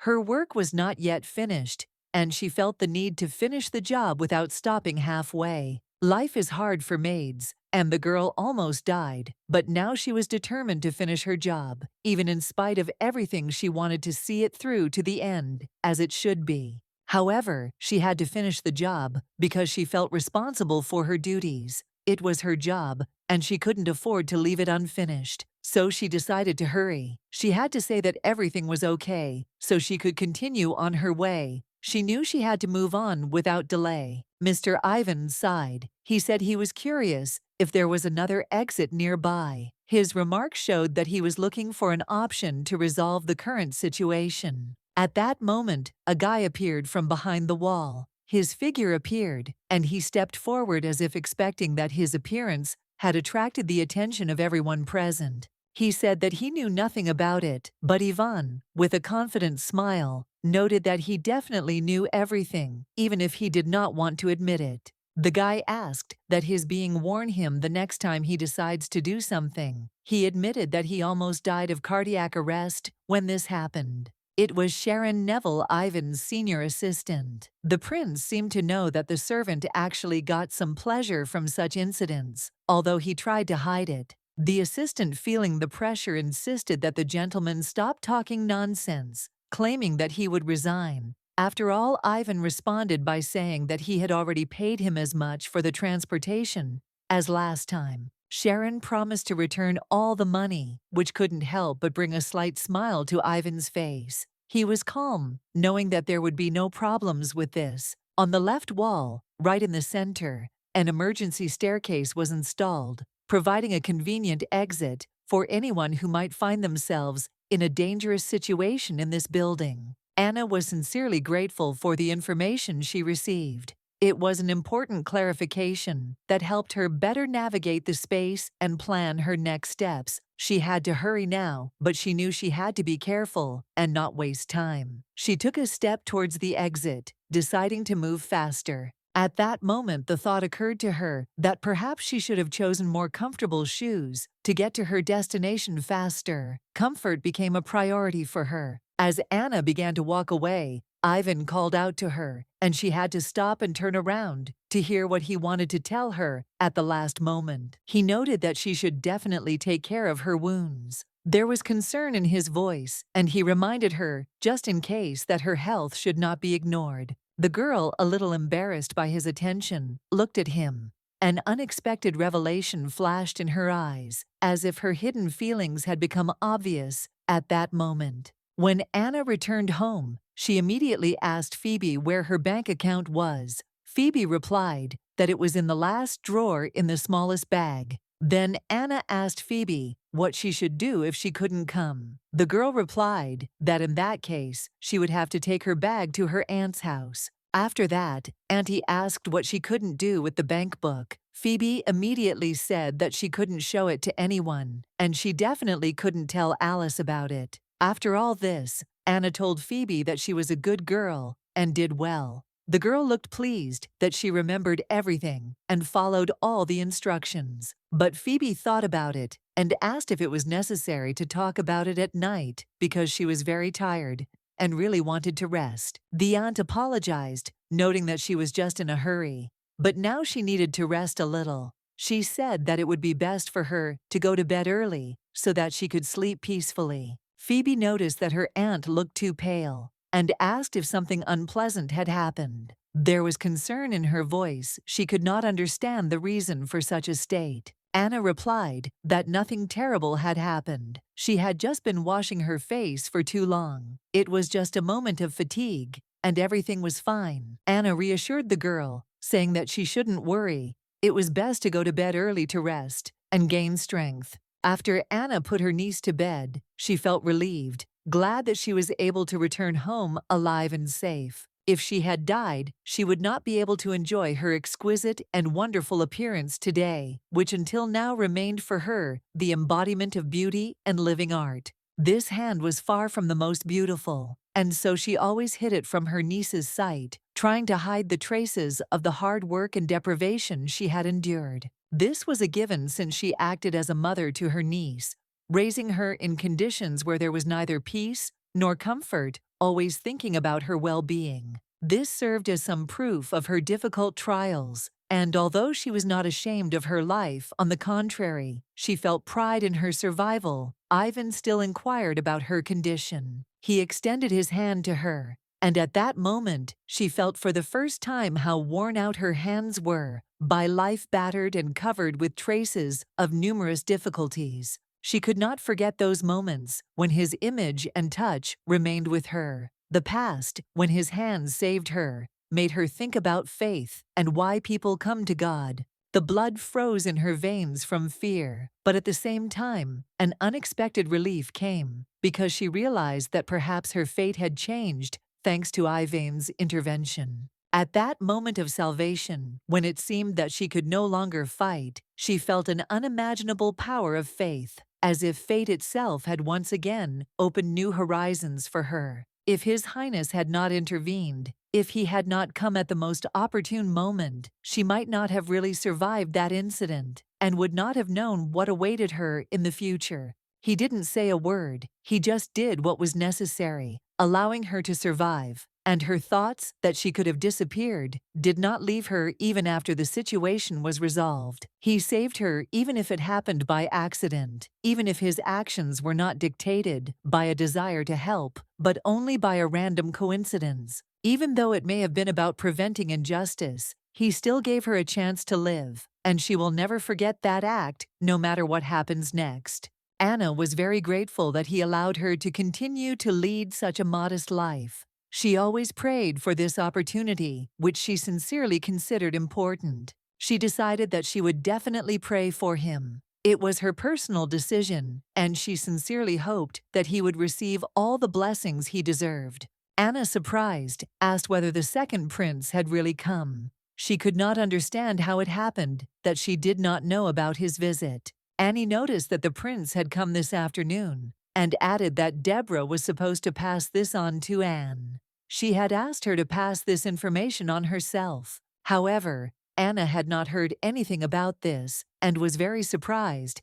Annie thought that perhaps Deborah had simply forgotten to tell her the important news. There was nothing strange about Deborah suddenly leaving, packing up all her things, and going to the laundry room. She was always looking for something to do. Lady Natasha was always short of staff, so she was literally like a squirrel in a wheel, constantly fussing. Annie advised Anna to change into a clean and neat dress. Anna asked what she should do, as she had no clean day clothes.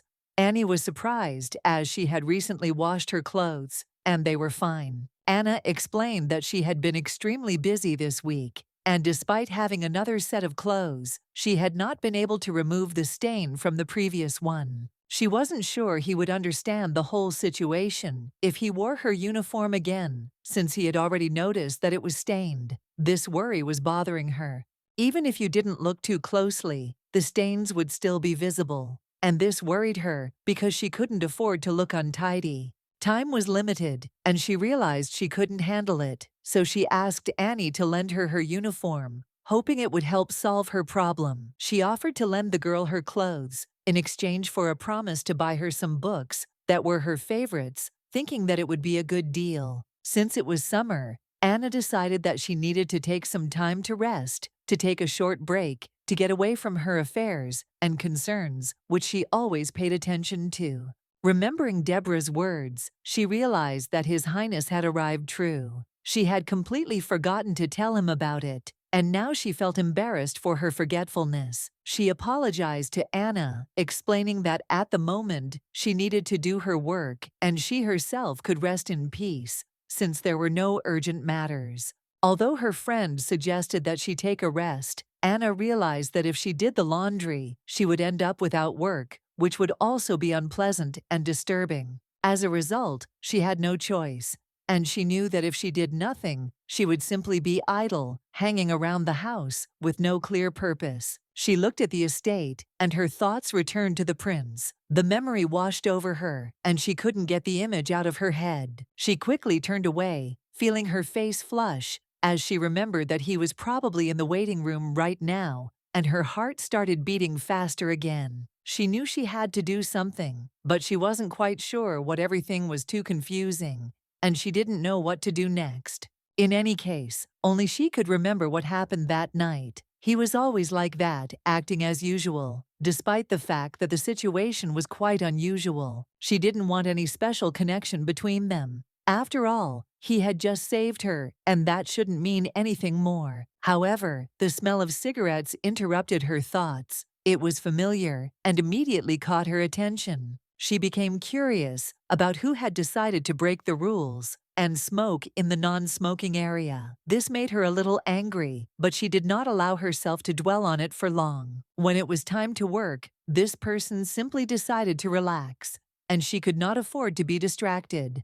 Time was of the essence. Turning in that direction, she immediately noticed him. Prince Ivan was sitting there, and although her attention was held, she did not immediately recognize him. At first, she even tried to say something to him, but the words did not come to her mind. She was confused, not understanding what was happening. But when she finally opened her vase, she immediately recognized him and hastened to greet His Most Illustrious Majesty, feeling slightly embarrassed. He asked if she had taken care of her wounds, and she confirmed that everything was fine, although she seemed a little embarrassed by his attention. Anna thanked him again for his help, for what he did for her, and expressed her gratitude. She said that despite everything that was happening, she would not tell anyone about the events of the previous night. It was a promise she decided to keep. At that moment, she wondered how long he had been sitting there watching her. It made her feel a little uneasy and wary. She still couldn't understand what made him sit here. The reasons for his presence remained a mystery to her, and this caused a slight bewilderment in her soul. Why did he come today? On the one hand, she was grateful for his presence, but on the other she felt a little awkward. It was a strange and uncomfortable feeling when he was so close. There was a faint scent of flowers in the air, and she couldn't help but wonder, had he always been so bright, or was it only now that she had begun to notice these little things in his behavior? A strange ticklish feeling arose in her heart, and she could not understand what exactly it meant. It was something new, unclear, that confused her, but made her think Turning around, she started to walk away, but Yvonne suddenly asked her where she was going. His interest was unexpected, and it made her stop for a moment. She replied that she was going to see Lady Natasha, who was now in her bedroom. There was politeness in her voice, but she could feel the tension lingering. Ivan confirmed her words, but added that she should not go to the lady, since in his opinion the lady was sleeping now. His tone was decisive, and she realized that he did not like her intention. She just nodded in response, agreeing with him. But inside she felt that this situation was bothering her a little. Her reaction should have been cold. She should have remained calm and unperturbed. The maid shouldn't be interested in what they were doing, much less why the lady was sleeping. But despite that, she still had to go and take care of the lady, ignoring the conversation with Ivan. He asked her to stop, his voice, soft but urgent. She froze, unsure of what to do, but feeling that his request was more important than her own plans. He said that if he had anything important to say, he could do it from here. She heard him perfectly, and it seemed that her actions no longer mattered at this point. He looked at her carefully, and the holy girl, realizing that it was useless to argue, silently came closer, accepting his demands. Although she did not understand why all this was necessary, he asked her to come closer, a little closer, and her steps became even slower, as if that wasn't enough for him. It was a new gesture that she couldn't quite understand. Ivan decided that she might just be joking with him, and then his request became more insistent. He told her to come straight to him, without taking a single extra step. Finally, she, clearly hesitating, decided to come very close, not knowing what exactly he wanted from her. It was a strange and unclear demand that left her perplexed. He told her to turn her back to him, but the girl, not understanding the whole point, stopped, not knowing why and where all this was leading. Everything that was happening was a mystery to her. Suddenly, he grabbed her by the waist, and feeling his hands, she immediately became afraid. The gesture he performed was unexpected. Fear overwhelmed her, and she did not know how to react. Turning to him, he calmly explained that the ribbon on her apron had come undone, and she was surprised that he had noticed. It had all seemed so sudden that she couldn't understand what had happened. Indeed, the ribbon was untied, but the girl could not understand why it was so important for him to interfere with this. Her thought was that it did not make sense, but she still remained in place. Anna, a little confused, repeated his words in her head, trying to understand what exactly he wanted from her, but the gentleman insisted that she simply not move, not take a single extra step. He noticed that she was trying to make sure that everything was okay. And now that everything looked okay, she could go, for she had only one desire: to go to her lady. Anna, still not entirely sure about the situation, thanked him, and he in turn told her that pink really suited her image, although in fact it was not quite so. The girl, of course, did not understand what exactly he wanted to say by this, because she was not wearing anything pink, and it was difficult for her to understand how this detail could be so noticeable. She hoped she hadn't gotten anything dirty, but she still couldn't understand why he'd said that, since there was no pink on her clothes. Since she had borrowed the uniform from Annie, she noticed that the uniform was a little too small, so to keep it from falling off, she pinned it down, hoping that would be enough. The moment she turned around and headed back, she remembered that her underwear was pink, and immediately felt embarrassed, realizing that he could see it. Her face flushed when she realized that he could notice her underwear, and this did not add confidence, because she was not ready for someone to pay attention to such intimate moments. Phoebe, noticing her confusion, suggested that her aunt had a headache, and tried to figure out what exactly was bothering her. But Anna quickly deflected the conversation, saying that she was fine, and it was nothing more than dizziness. She felt awkward, and did not understand how this man, who always behaved so casually, managed to notice such a detail, and how it could happen without leaving any traces. The girl felt especially uncomfortable, and could not believe that this cheeky man had managed to see her underwear, which only increased her embarrassment and awkwardness. Dressed in a raincoat, she entered the bar, and the man, seeing her, asked with interest what she would like to drink, peering into her face as if trying to catch some hint. She ordered a glass of red rum, and the waiter, of course, readily complied with her request, hoping that the drink would be appropriate for her mood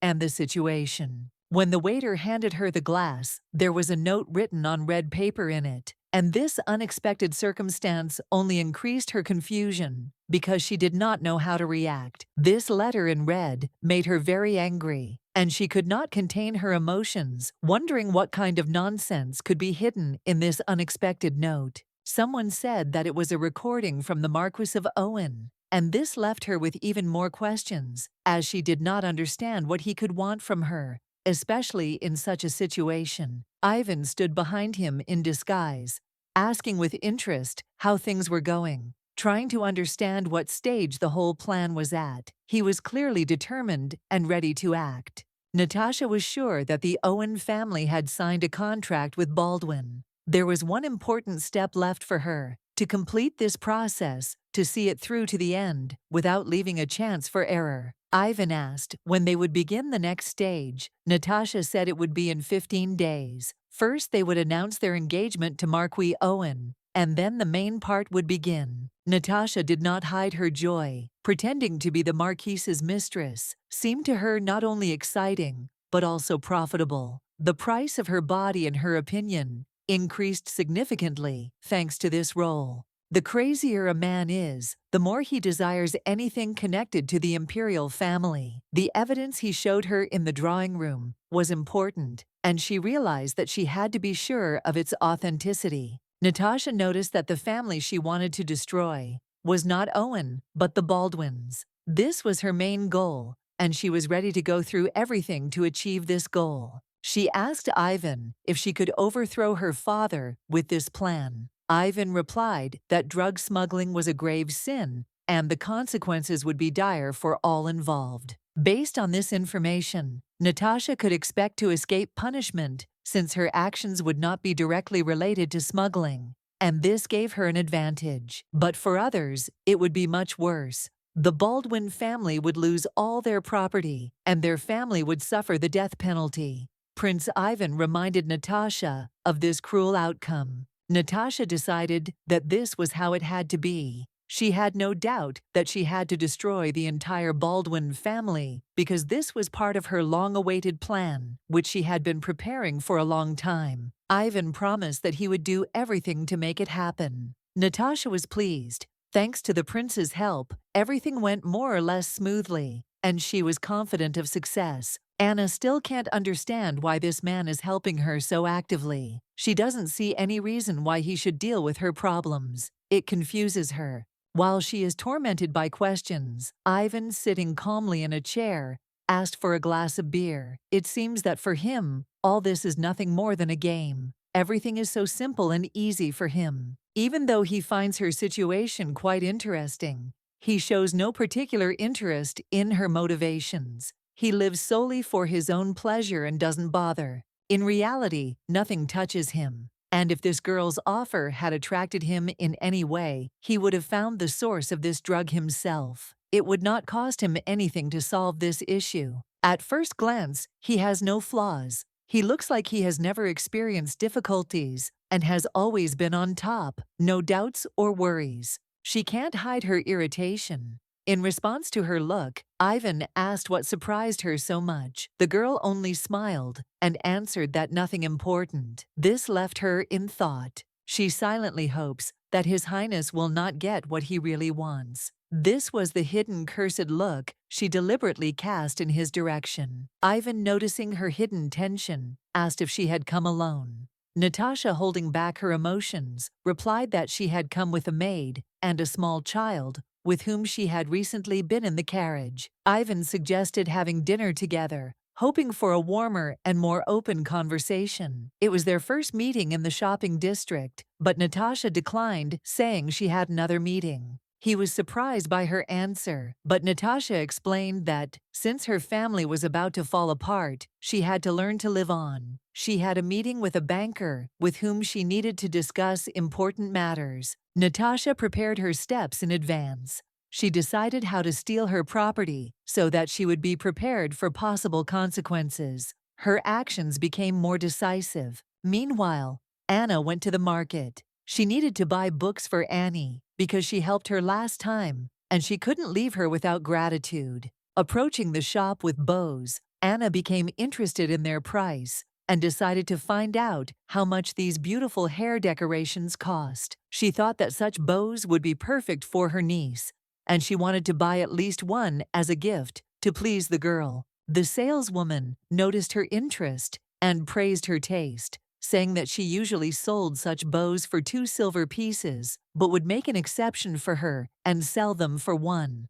Anna was shocked by the price because it was almost like a 2-day stay in a hotel. She couldn't believe that such things could cost so much. Realizing that this was simply absurd, Anna decided to leave and look for something more reasonable elsewhere because this looked like a real robbery. The saleswoman, noticing her dissatisfaction, offered to lower the price to 800 bronze coins. But Anna replied that she did not need it. She was not going to spend that kind of money. The woman, not wanting to lose a client, lowered the price even more, first to 500 and then to 400 bronze coins. But Anna remained adamant. Then the girl noticed a man standing nearby and immediately recognized him. It was the same man who had once introduced himself as her escort. As she approached, her surprise knew no bounds. It was Arcangelo, the same man she had recently met. He was there on business. Anna decided to approach him to say hello, and noticed how he smiled slightly when he saw her. She remembered how they had communicated last time. Seeing a man next to him,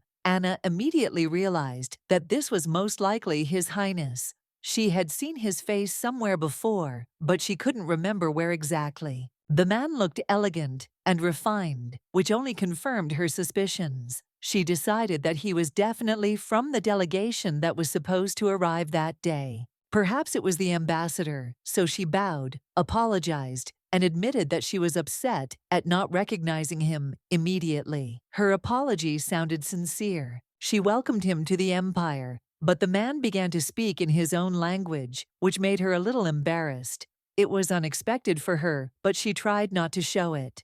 The man reassured her, saying that it was okay, because it was always a little awkward to meet someone who knew your native language, especially in such a context. She apologized again, explaining that she had not expected him to be so fluent in Imperial, and it had surprised her a little, though she tried to appear confident. The guy said with a smile that he really had outstanding skills in the Imperial language, as he had lived in the Empire for a long time, which helped him master the speech. He noted that he spent a lot of time with the 4th Prince of Athila and was responsible for his safety and escort. It was an important experience that developed his communication skills. She noted that she also had to greet the prince, but admitted that she was not at all familiar with the local etiquette and did not know how to behave properly in this case. However, the gentleman told her not to worry about it, assuring her that she had arrived just in time. He was tired and wanted her to show his escort around.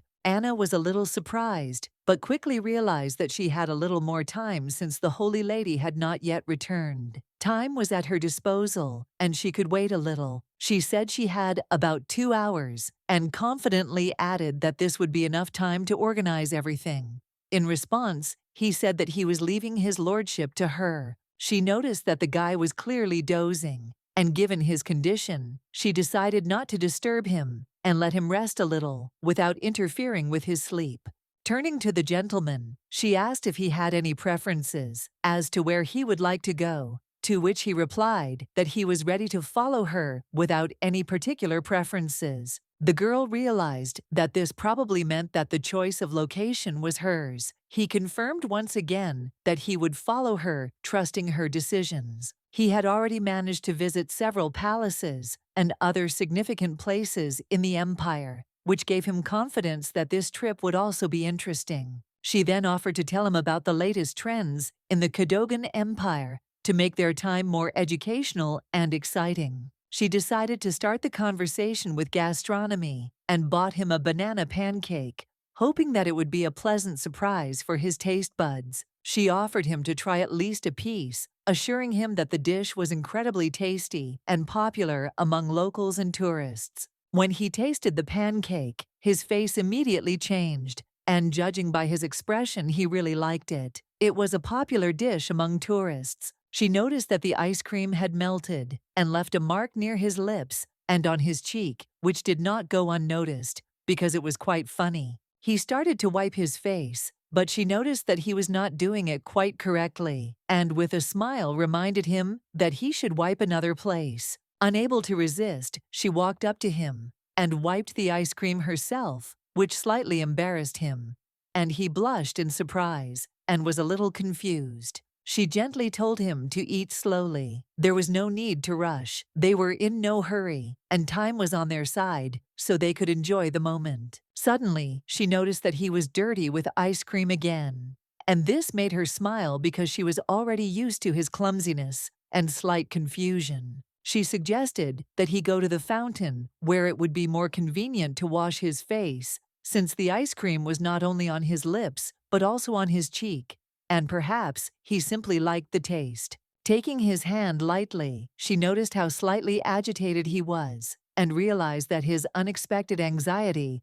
was caused by her concern and attention to his minor troubles. She approached him with the expectation that he would be interested in trying it again, but this time strawberry, unlike the previous version. She thought he would want it. Strawberries are small, bright red fruits with a much more refreshing and unique flavor, unlike bananas, which, although sweet, have a less vibrant flavor that is more familiar and ordinary. Suddenly, at that moment, another voice reached her ears, declaring that he did not agree, and his appetite for fruit had already disappeared. Somehow he was immediately disappointed in this choice, not wanting to continue. She turned around, but at that moment, she remembered the voice, and looking up, she saw His Highness Ivan standing before her. He said that he was not a fan of fruit and would rather have something else. She had never heard anything like this from him before, because the woman who had almost died of fatigue was now about to finish her work.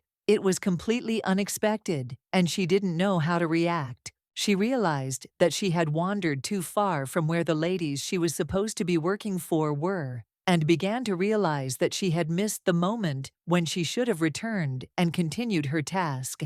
The tall man with silver blue hair and dark skin looked quite attractive, and his style and manners, as well as his figure itself, could not help but attract the attention of those around him, including Ivan. Everyone present was interested in his origins, and Ivan, watching him, assumed that he was just another foreigner who could be connected with important matters, but for now it remained a mystery. However, as soon as Ivan turned around and saw the man again, he realized that his guesses could have been wrong, because this was something more significant than just a traveler or a casual acquaintance. He heard the girl offer the man a strawberry pancake, but at that moment, only Ivan intervened, sensing that the situation was taking an unusual turn that could raise questions from everyone. The girl did not quite understand what was happening in this situation, and remaining in the dark, continued to give a tour to Mr. Arcangelo, despite all the strange things that arose around them. She couldn't comprehend what was really happening,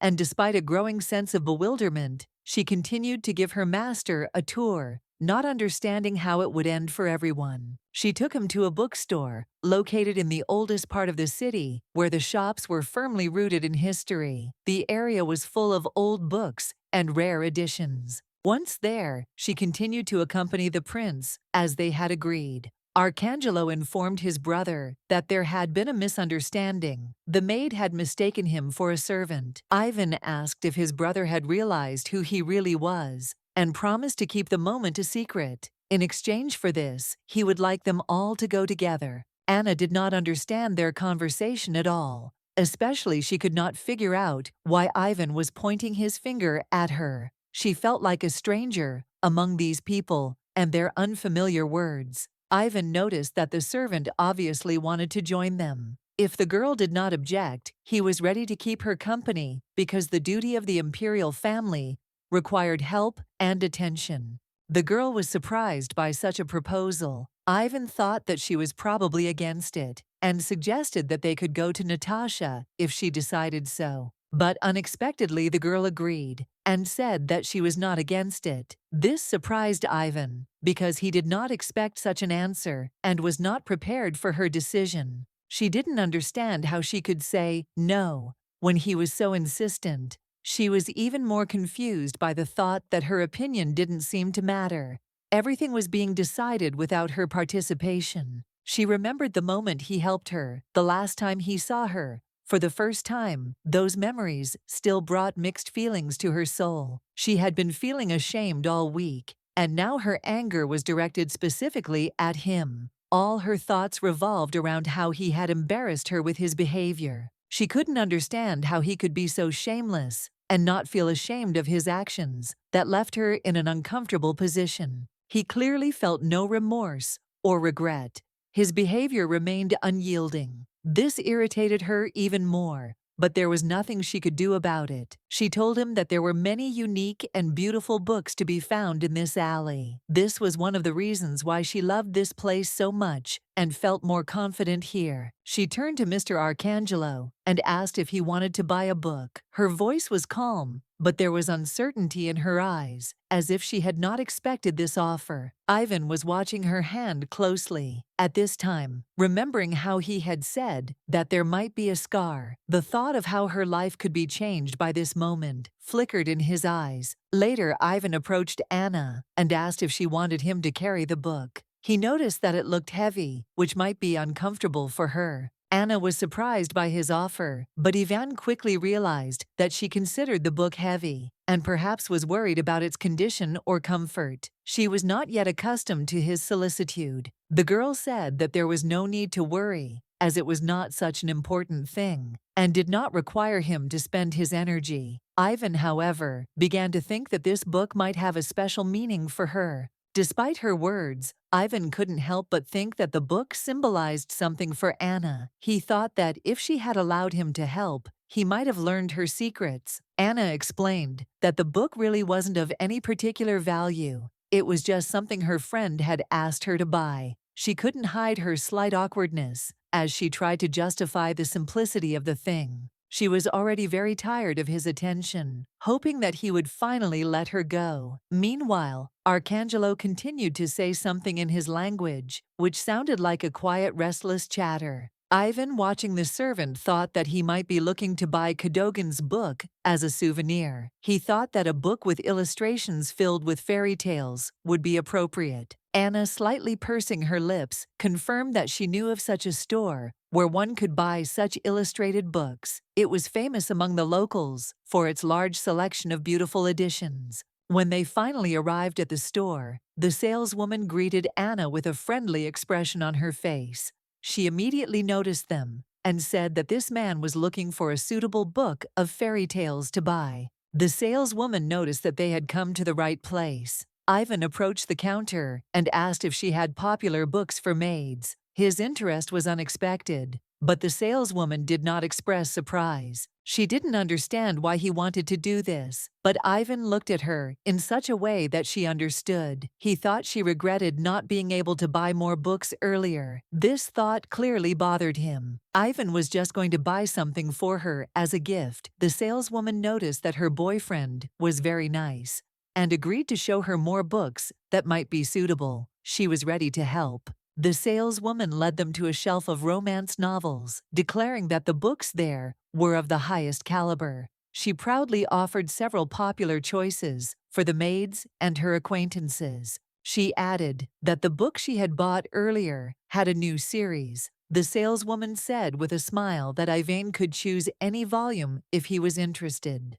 The situation was getting stranger with each passing second. The new episode added a part called Cook in Bed. This title made Anna feel embarrassed, and she didn't know what to say. Everything seemed very awkward and ridiculous. Anna, trying to justify herself, began to say that this book was not for her, but that her friend had simply asked her to buy it. She could not explain how she had ended up in such a situation. It was all strange and awkward. Anna tried to convince Ivan that she had not bought the book for herself. She felt that words could not change what was happening, and tried her best to smooth over the awkwardness of the situation. But Ivan, as always, noticed everything that irritated her. His look said that he understood perfectly well that she was nervous, and this was exactly what made her angry. He knew exactly how to make her feel uncomfortable. This was too much. Anna was getting more and more irritated. No amount of her attempts to remain calm could stop the flow of embarrassment she felt. She couldn't stand the way Ivan was behaving. He was not a gentleman. First he teased her about her underwear, and now this book. Anna could no longer remain silent and turned to him saying that he was behaving inappropriately. Ivan, as always, was surprised. He asked if he had really behaved badly, not understanding why she was reacting that way. He noted that he had not done anything that could offend her. She was the one who brought him here, despite the fact that she had a ridiculous love affair with her that was clearly not suitable for such meetings. It all seemed out of place and strange, but that was her role. And she was the one who pretended not to realize that the affair was known. She couldn't admit that it was she who was trying to hide her true intentions and hidden feelings. He did nothing but follow her around, naively oblivious to her ambiguous hints. She was cunning, but he didn't realize how much she hid her true motives. At one point, she suddenly shouted that he had seen her underwear, obviously trying to embarrass him. His face was perplexed,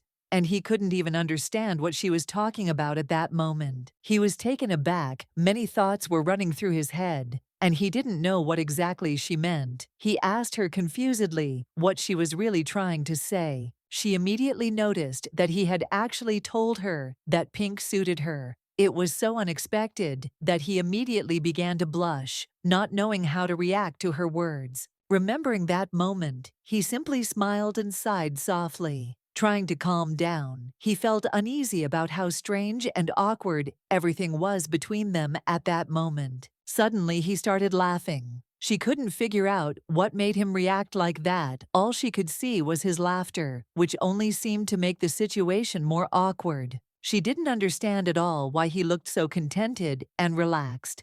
Everything that was happening seemed strange to her, and she couldn't find a reasonable explanation for his behavior. He also said that she probably meant the time he accidentally saw her underwear while she was pinning her uniform. That moment was completely unexpected for him, but he tried not to show it. She insisted that he apologize, but he couldn't figure out what he had to apologize for. He was genuinely sure that he had done nothing wrong, and he didn't understand why she was so upset. Anna then seriously noted that she had in mind exactly this incident and said that the prince should apologize, but he still could not understand what he had done wrong, and complete confusion was visible in his eyes. Arcangelo said that it was truly beautiful, and then smiled again, as if he was enjoying some thoughts of his own. His words sounded not just gratitude, but a sincere appreciation of the moment. At this time, Arcangelo stood aside, his gaze clouded by the question, not understanding what they were talking about. He felt that not everything was clear, but he was nearby hoping to catch at least something. After some time, the maid Anna, having collected her things,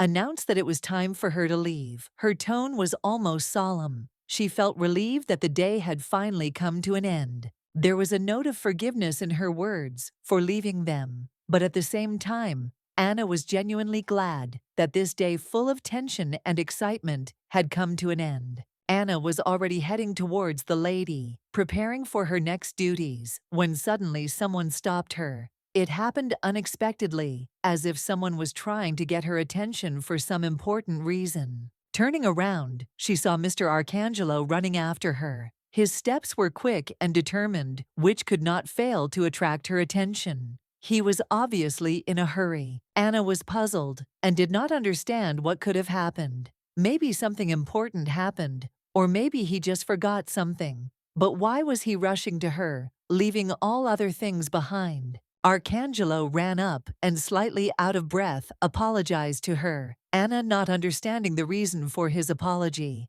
at all, felt a certain awkwardness, but still waited for an explanation. He admitted that he was a prince, and that was why he had to apologize. It sounded like it was an obligation, part of some moral duty he couldn't ignore. Anna was stunned. Her surprise was not due to the fact that he was a prince, but rather that he, despite his status, was apologizing to her. She could not understand what made him do such a thing. Arcangelo apologized again, clarifying that what he said earlier was a lie. He decided to admit that things were not as he said and wanted her to know the truth. Anna smiled and felt relieved that he had finally told her the truth. It was important to her, and she was grateful that his confession was an honest step in their relationship. Of course, the prince did not know the language and desperately tried to explain that he had lied to her. He was confused, not knowing how to express his thoughts correctly, trying to find the right words to explain. She immediately noticed that she realized who he really was. Mr. Arcangelo was not just a servant, but a prince from the kingdom of Athila. Finding herself in this situation, she remembered all the signs that alerted her. She had realized this a couple of hours ago, when his escorts suddenly left. She had watched them hurriedly leave the room, and in that moment, everything had come together in her head. Then everything became clearer. She realized that the guy who was with him ran away almost instantly, leaving the prince alone. This was the final touch, confirming her suspicions. One of the servants simply stood aside and silently watched the prince leave without even saying goodbye. Such strange behavior made her doubt, because usually a servant would show more respect. It was unclear what kind of servant could do this to the prince. This behavior was illogical, especially since the prince himself spoke the imperial language, and his servant could not even understand basic phrases. In such a situation, everything should have been different. The servant should always have translated his master's words. He should have been the one who connected him with those around him. But here everything was the other way around. She didn't understand why such a servant was next to the prince at all, because everything always happens differently. Usually a servant is the one who helps his master and not the other way around. It all seemed like a strange mistake. She thought that the prince might have approached her for real because he felt ashamed of the lie he had told. And for that, she was grateful, although deep down, she already understood everything. So she decided to forgive him and not bring the quarrel to light. Although everything was clear, she pretended that everything was unexpected, for her realizing that the prince did not want her to know the truth. He asked her why she was so grateful, since he had actually lied to her. He replied that it was because of his honesty and because he had openly admitted it to her. She, in turn, acknowledged his words and was grateful. He noted that honesty and integrity were the most important qualities for anyone working in his house, and emphasized that her words meant a lot to him. However, she responded that she considered him a false servant. He repeated that his name was Arkin. The girl was surprised and asked if he wanted her to call him that. His words caused mixed feelings in her, and she did not immediately understand what exactly he expected from her. Reminded that he had previously called himself Mr. Arcangelo, she was a little confused. He could continue to use that title, but she wanted to find out what was more important to him, the name or the title. It seemed that the culture of this kingdom was very different from what she was used to seeing in her own. At first glance, it seemed incredible to her that a maid was allowed to address the prince by his nickname. It was something new for her. She agreed that the next time they met, she would definitely call him Prince Arkin.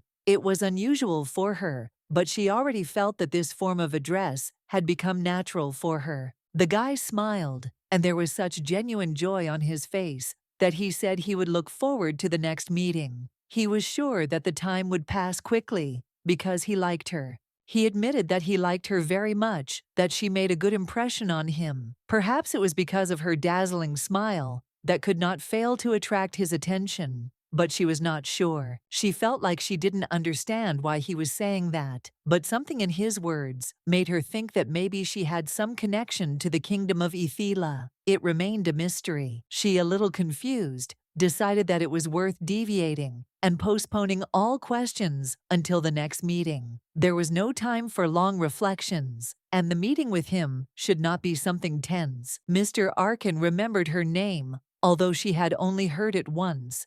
However, this moment left her with a lasting impression that he was truly attentive and watching her every move. She remembered Ivan's words about her name being easy to remember, and it made her smile. He apparently doesn't forget such little things, which can sometimes even be pleasant for her ears. The man who had staked his claim on her favor was generally very confused, and she did not remember his words, but something in their conversation stopped her from giving up entirely. At first, she thought he was just in a good mood because he said that their servant wanted to go with her. It was supposed to be a business proposition, nothing more, but she doubted it. He couldn't force the servant to follow them because it was the direct duty of the imperial family, but the request to carry the book puzzled her a little. After all, he called her but not by name, but with some strange sounds. He didn't call her by name, but simply made a vague sound and offered to carry the book, which surprised her a little. It left her with more questions than answers, and she didn't know how to respond properly. Over time, it became clear that he had indeed forgotten her name,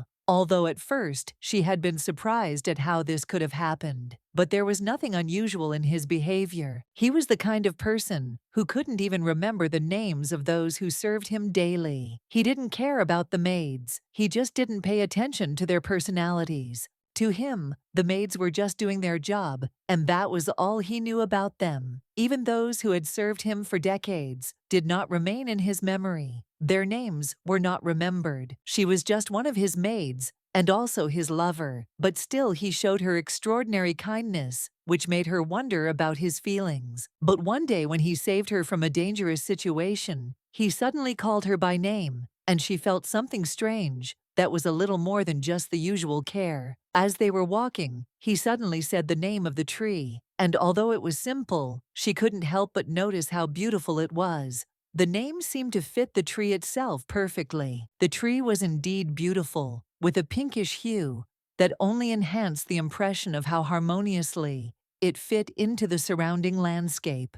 The color attracted the eye, creating an atmosphere of peace. However, she still couldn't understand what was behind this action. She didn't understand why he even noted it, because it wasn't something important, and he himself didn't seem to know what he did wrong. And at that moment, she thought questions got mixed up in her head. Why was he treating her like that? What kind of attitude was hidden behind this attention? And in general, how should she feel about it? During this time, her friend Deborah helped her get back on track, providing invaluable assistance in regaining her self-confidence. Deborah always knew how to support her in difficult times and give her strength. Deborah was sure that she had done everything right and that now she had nothing to worry about. She was convinced that Anna had made the right decision and had done what was right. If only he could see her in that lingerie, she would probably be able to contain her nervous tension. But something in her head was pulling her towards the thought that such a small thing as a pin could be the decisive moment. Anna carefully examined herself in the mirror. Everything looked perfect, and she was pleased with her appearance. Nothing was in the way, everything was in its place as it should be. However, something strange caught her eye. It was the carelessly tied knot that her tall friend had left behind. It was unlike any other, like a casual gesture, but it still made her think. He told her that this was exactly what he wanted, but he wasn't sure that it was quite what she expected. But the essence of his words remained unclear, and Anna kept trying to figure out what he really meant. The sky above her seemed incredibly beautiful, as if it were a painting by a master. The shining blue expanse of the sky seemed to captivate her, filling her soul with light delight and calm. His mood was also high, as if he was radiating generosity. This made him even more attractive in her eyes, creating an atmosphere of lightness and joy, despite her inner doubts. The maid who served next to him also felt this moment. She trusted him despite her caution. This gesture was something important to her, although she did not realize it at first. The zinnia, the flower he gave her, was truly wonderful. She felt ashamed when she realized that her reaction to this gift was not entirely appropriate, because she could have appreciated it differently. Anna blushed, feeling a strong sense of shame. The events did not allow her to calmly accept what had happened. It all became too personal and close, causing anxiety in her heart. He should have chosen different words to explain that his attentions were actually innocent. He didn't mean anything like that, but her perception of the situation was different. For him, it was just a trivial event, but for her it all took on great significance. It became an important detail that stuck in her head despite his indifference. She even continued to keep the ribbon he used to tie her hair. It seemed insignificant, but her heart felt the importance of this gesture as a memory of him. It might have seemed a little silly, but she couldn't help but want to keep it. It was her little memory of him that she didn't want to let go of. She was ashamed that her underwear was not new and not quite neat. It was at this moment that she felt that she was not ready to show him her vulnerability, and all this caused her internal anxiety. A week passed, and thoughts of him still did not leave her. His image did not disappear, as did his gaze, and she continued to think about him, experiencing every word, gesture, and accidental touch. When he finally disappeared, she realized that it was too much. The feelings she experienced were much stronger than she could have imagined. Her soul was filled with emotions that she could not control.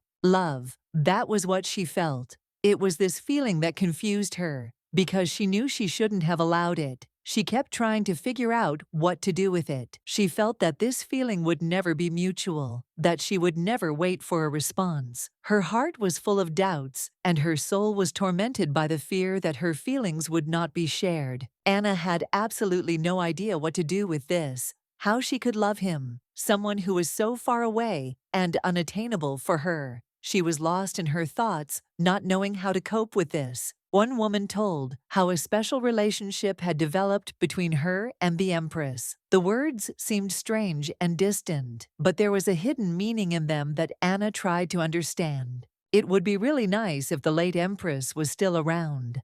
Anna felt empty from her absence, as if some important part of the world had gone. The woman noticed that if she thought about it carefully, Ivan reminded her of the Empress. It was a strange observation, but Anna could not shake the feeling that there was something true in these words. Although this place seemed very boring and uninteresting, Ivan understood that he had to be here for the sake of respect. The woman added that his appearance and abilities were beyond the ordinary perception. It all reminded her of Manish's diaries, his rise, his path in history. He was the one who left a mark, and she couldn't help but notice the similarities that now haunted her. Anna began to cry, realizing that perhaps Ivan was that very Manish. But before she could finish her thoughts, the prince himself spoke the words, beating her to it. At this moment the crown prince entered the room, and all attention immediately turned to him. His presence was noticeable. He radiated power, and everyone immediately felt his importance.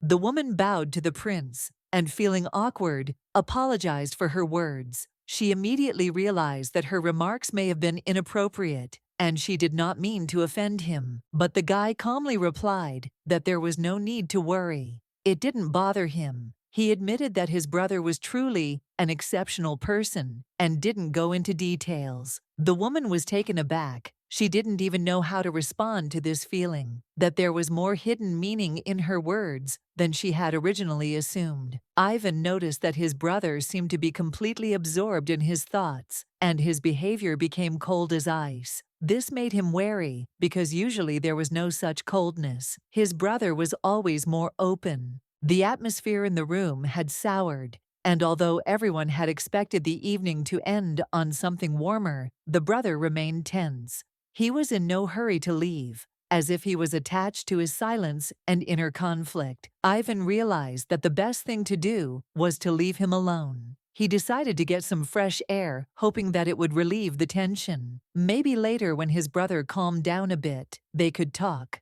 It was probably the best decision. The place was pretty dull anyway, lifeless and joyless, and it was useless to expect any progress in conversation. At least there was more space for thought outside. In fact, Ivan couldn't help but notice that his brother was not only worried about external circumstances, but was also worried about something deeper. Something personal hidden from everyone was tormenting him. It wasn't clear what exactly was bothering him so much. Ivan couldn't understand why his brother was so stubbornly clinging to Dedtron. when his status as an archduke of the imperial family would have been enough for him. Ivan had never known the fear his brother felt. He was born and raised in Kagadan, a country that had risen to greatness thanks to the might of Manish. This Manish eventually became emperor, and the country experienced glorious victories. Cadogan used his talents and skills to unite the neighboring kingdoms,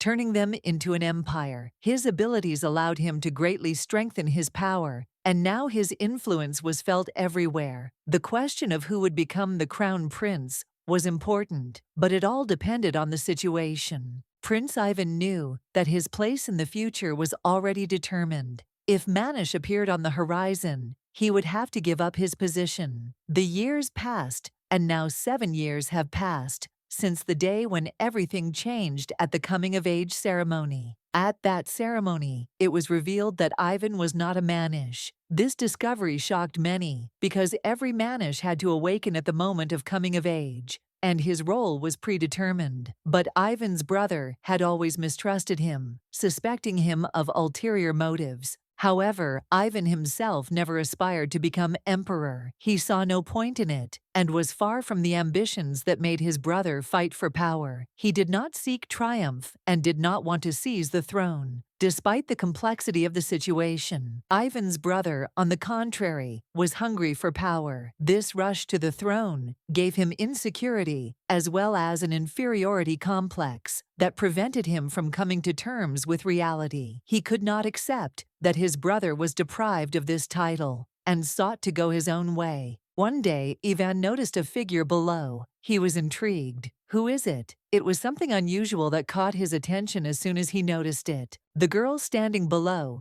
was clearly not a member of the aristocracy. Her modest clothing betrayed her belonging to the common class. Perhaps she was an ordinary commoner, but this only fueled Ivan's interest in her. However, her outfit did not resemble a maid's uniform, which meant that she had been brought here by one of the noble ladies. This opened up even more questions. Who was she really? What brought her to this shore at this moment? Ivan began to wonder what could be behind her interest in the lake. It wasn't just affection for the fish. Perhaps there was something more significant hidden in her gaze.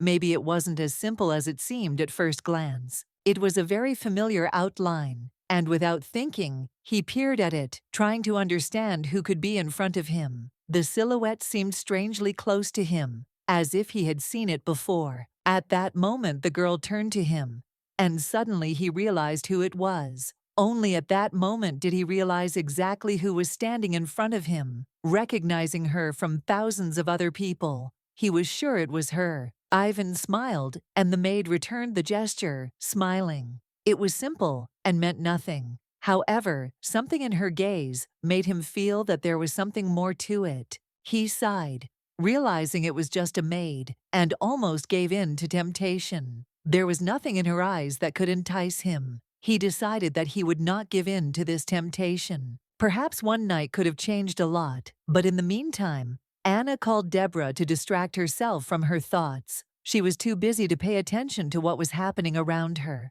In fact, Anna wasn't looking at the prince. Her gaze was directed towards her friend. Deborah had already said that she was going down, and Anna was waiting for her return. There was no interest in the man in her eyes. Then Ivan realized that the girl hadn't noticed him at all. She didn't even seem to glance in his direction, completely focused on her friend. He suddenly felt unimportant and unnecessary. At that moment, Ivan realized that he was actually lower than her friend Deborah. He was part of something he couldn't understand or feel. At that moment, he felt helpless. Ivan couldn't help but laugh at this absurd situation. He laughed loudly, realizing that he was in a rather awkward position. It was funny, and despite the awkwardness, the laughter came out of itself. It was the first time a woman had said that he looked so much like the Empress. She had not paid attention to his title or personality, but only to his appearance, which made Ivan wonder how others perceived him. He knew he was getting more and more public attention, and it felt good. There was a growing sense inside him that he was being noticed, that he was being envied. But all this was hidden behind the facade of his own calm. He never doubted his existence, knowing that his place in this world was not in question. He was sure that his role was already predetermined, and nothing could change his destiny or his ideas about himself. He couldn't believe that he would be ignored. His gaze darted to her, but there was no sign that she noticed him. It was as if she hadn't even heard him. He smiled, taking her silence for a misunderstanding, since it was undoubtedly Anna. However, she showed no reaction, continuing her work as if he was not there. He tried to justify her behavior, deciding that she simply did not notice him. He was sure that no matter how she tried to hide behind her indifference, it was still visible. She would start to pretend that she didn't care at all, but he would notice how her face would blush slightly when her gaze accidentally met his. Eventually, she couldn't hide her embarrassment. He always tried not to mention her name, especially when the prince was present, but she responded as if she hadn't noticed it. There was no concern on her part. He couldn't help but think that maybe her underwear was pink. The thought was running through his mind because that was the shade he thought suited her perfectly. He imagined how his gift might be delivered, knowing that the value of his items now depended on how she received them. He hoped that she would appreciate his efforts and thoughts. He was absolutely sure that she deserved this gift. She deserved the best things, and he had no doubt that she understood it perfectly. The maid who managed to add bright colors to his boring and monotonous life brought not only warmth into his days, but also something new that he had not experienced for a long time. She couldn't understand what was going on. It was quite funny to watch her feelings, even though it had only been a month since she had appeared in his life. It wouldn't be a problem for her, because she had long been one of the prince's favorites. It was her place, and she saw no reason why things should change. When the girl returned home, there were 2 gifts in front of her, neatly wrapped, as if awaiting her attentive gaze. It was unexpected, but intriguing. She, in turn, could not understand what was hidden inside these packages.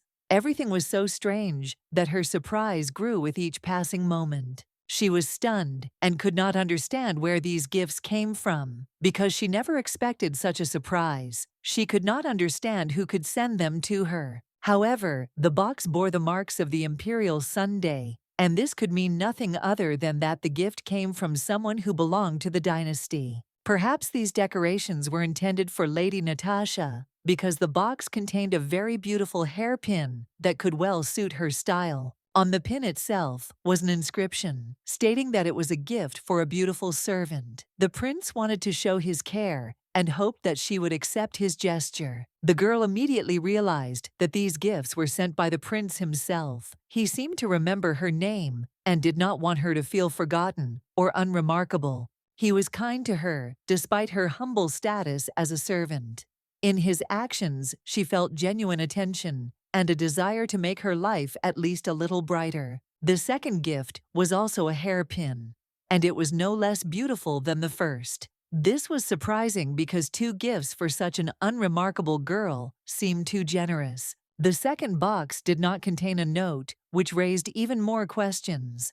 Why did the prince decide to give her 2 such luxurious pieces of jewelry, and what did he mean by that? Perhaps these gifts were a remembrance of the words the prince had spoken to her in the bookstore when they had met by chance, and it had not been just a chance meeting. She felt that something had happened, and because of this, she was embarrassed. Everything that was happening seemed a little strange and unpredictable to her. Confusion washed over her, and she could not understand what exactly caused such a reaction. The girl decided that she would definitely return it. She could not afford to leave such a thing unattended. Everything had to be returned, as it was accepted. Otherwise, she would break her internal rules. This was too much for the maid. She knew she had to return everything she had, especially if it was more than she could afford. Otherwise, there would be unnecessary trouble and complicated consequences. Besides, it belonged to His Highness, and she couldn't understand that Prince Ivan would do something like that. It was strange and beyond what she would expect from him. Maybe he wanted to spend the night with her, which might indeed be typical of him, but she wasn't sure that was what he was after, and she didn't know how to take it.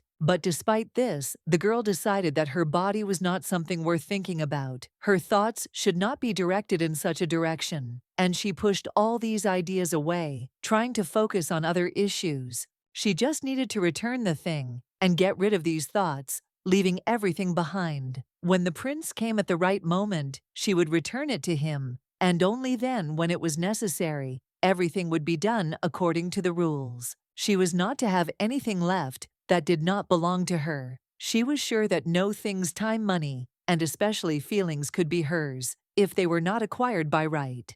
It all had to be strictly by her rules. No infractions, no attachments, not her things, not her feelings, and she wasn't going to indulge in too much. Everything had to be under her control. The day of Natasha and the Marquis of Owen's engagement was a momentous occasion. The mansion had a special atmosphere. It was an event that reminded of the past, and the Countess looked truly magnificent, as if from another time. The man dreamed of all this happening again, and he believed that she should be worth more. His views were clear, and only the maid understood the full depth of what was happening. He was ready to act in his own way, and did not hide it. Anna had long since realized that her relationship with her son was far from ideal. The age difference of almost 40 years prevented them from becoming as close as she had hoped. The problems only became more obvious with each passing year. She noticed that Deborah always spoke loudly, without embarrassment. When Anna drew attention to this, the girl answered with a grin that let everyone hear. After all, she did not hide her opinion and was always right in her judgments. Anna was sure of one thing. Behind the lady's actions, there was a clear, well-thought-out plan. She knew that the lady would never leave the situation without control and would always be ready for any turn of events. Anna decided to watch her every move closely. She felt that the lady could not simply give up.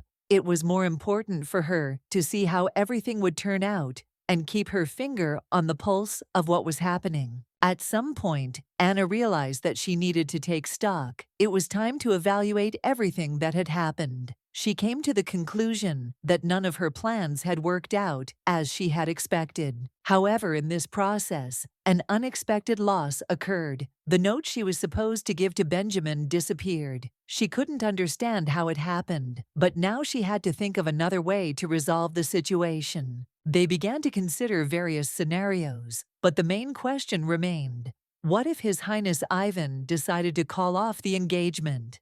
Everyone began to worry because his decision was critical, and his appearance was becoming less and less likely. Ivan stopped coming, stopped delivering letters, and the day of the engagement had already arrived. There was no news from him. Anna realized that she could no longer count on his help, and she had to accept this as a given. Since Ivan didn't come, Anna couldn't give him back the hairpin that had become a symbol of their connection. All that was left was to look for other ways. There was only one solution: to let all these people go and move on. Anne, as a loyal maid to her lady, once again found herself with a note to deliver to Benjamin Owen. She was well aware of the importance of this assignment, although she was not thrilled about carrying it out. Although the engagement had already taken place, the official wedding was still far away. It was all just a formality, but for everyone present, the ceremony was of great importance. Benjamin, despite his status, could have acted much less aristocratically. His actions, in fact, did not always correspond to the strict rules and expectations of representatives of his family. He could really be the man to save their Lady Cloud. He was always looking for an opportunity to demonstrate his determination and his courage at the right moment. After some thought, Ivan realized that it seemed he could finally come out of his ambush. His secrecy was starting to lose its meaning, and he was ready to move on. Finding himself in this situation, he realized how difficult it is to avoid meeting people. He just wanted to see Natasha with one glance, but unfortunately this turned out to be a difficult task. Attending his ex's engagement party was not a good idea. Soon rumors began circulating, and Ivan had no choice but to attend secretly to avoid unnecessary talk. He noticed a tree with pink flowers that was still blooming. For some reason, this sight caught his attention, and he couldn't understand why this particular path was the best one for him. He may have ended up here by chance, but his steps had led him to this place. He wasn't sure if it was just a coincidence. It was as if this place was calling him. To be honest, Ivan himself couldn't say for sure whether he had come here to look at Natasha. His intentions were vague, and he himself wasn't ready to admit his feelings. He decided that he would not rush to conclusions and just enjoy the moment. Let everything go its own way. Time itself would put everything in its place, and he would simply stop rushing. In any case, according to his plan, she would eventually belong to him. It was only a matter of time, and he had already stopped visiting this place, knowing that everything would be decided at the right moment. Everything else depended on Natasha. He realized that she would have to decide how things would go with his request, but it was also important that smoking was strictly prohibited here. If he did decide to smoke a cigarette, he would have to find another place to do it. He was reminded of this immediately when he entered the territory. Soon, Phoebe, Natasha's niece, appeared behind the building. She walked towards him with a light step, and he noticed her as she came closer. He asked her to make an exception for him because he was in a difficult situation, but the girl politely refused. She seemed a little confused, but firm in her decision. Then he declared that he was a prince, and a prince was much higher than a count. He decided that this should influence her decision despite her young age. Phoebe was very surprised to hear this, and the gentleman noted that this could be quite a serious revelation for her. After all, according to him, the prince is much higher than the count in the hierarchy. Realizing that her behavior might have been wrong, Phoebe exclaimed that if that was the case, he could smoke here. Her voice sounded a little hesitant, but it was clear that she had given in. He assumed she might want something sweet too, and pulled out a candy. Old-fashioned etiquette rules didn't always apply in this setting, and he hoped to please her. Phoebe was incredibly happy when she noticed the candy in his hand. She immediately smiled, accepted it with gratitude, and almost could not contain her delight. However, he reminded her with a light laugh that her aunt had once said that you shouldn't accept treats from strangers, but he still decided to make an exception, since that was the way the circumstances had turned out. Ivan noticed that he didn't think it was terrible that his unfamiliar prince had attracted the girl's attention. He thought that her aunt would easily agree to this act, and the girl would undoubtedly be delighted. He confirmed that it was true, and the girl expressed her gratitude by smiling and thanking him for his attention. Ivan assumed that the girl lived here without thinking about other options, and considering that it was quite natural that she was here. Phoebe told him that she lived there with her aunt, and then Ivan became interested in why she was alone, thinking that there might have been a quarrel between them. The girl replied that they had not quarreled. Her aunt had problems that she was trying to solve, but in fact, she had quarreled with Alice, and this was the cause of her distress. Ivan became interested in the reason for the quarrel with his friend Phoebe, lowered her eyes, and began to tell, trying to hide her tears, as if she was unable to cope with her emotions. When she said the name Alice, her voice broke, and she began to cry, unable to contain the emotions associated with that moment. Ivan realized that he had touched on a painful topic, and perhaps had crossed that fine line that he shouldn't have crossed in a conversation with a girl. Phoebe was still crying, and revealed that Alice claimed she had a mother and not an aunt, which added to her extra pain and confusion. She said that Alice should have a mother, but she doesn't envy her at all. It's much more important to her that her aunt stays close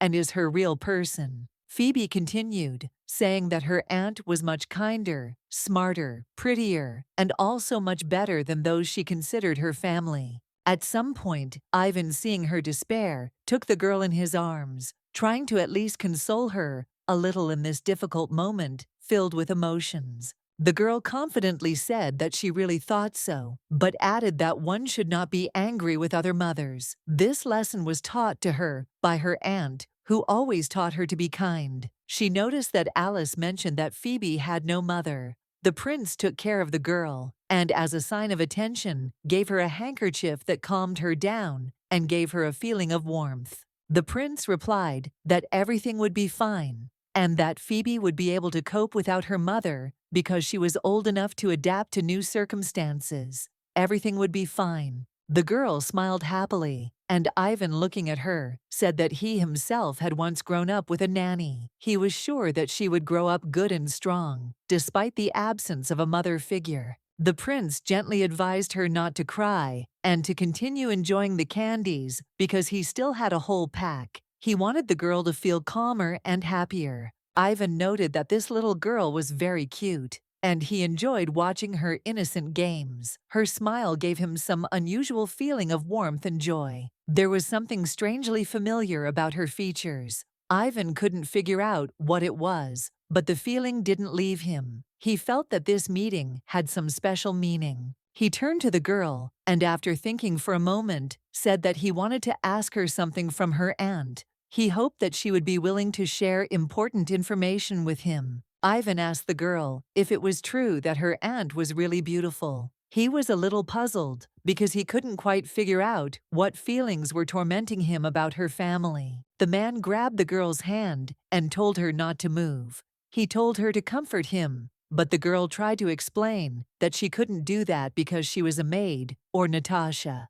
If she disappeared, Benjamin would notice her disappearance. Because to him, she was just an ordinary servant. He would not be surprised, even if she disappeared without a trace. It would not be strange to him. She didn't want to say anything, but Benjamin insisted, claiming that he needed someone to take his anger out on. She knew that in his eyes, she was just a convenient target for his frustrations and anger. She couldn't understand how his feelings could change so much. He whom she once loved with all her heart now treated her like a new mother, and it was a complete shock to her. He was truly out of his mind. Benjamin Owen was not the support that Mrs. Natasha had expected. He was no different from Arnold Owen, perhaps even worse, and his behavior was becoming increasingly aggressive and unreasonable. In a panic, she began to scream for help, her cries breaking the silence. She desperately tried to get attention,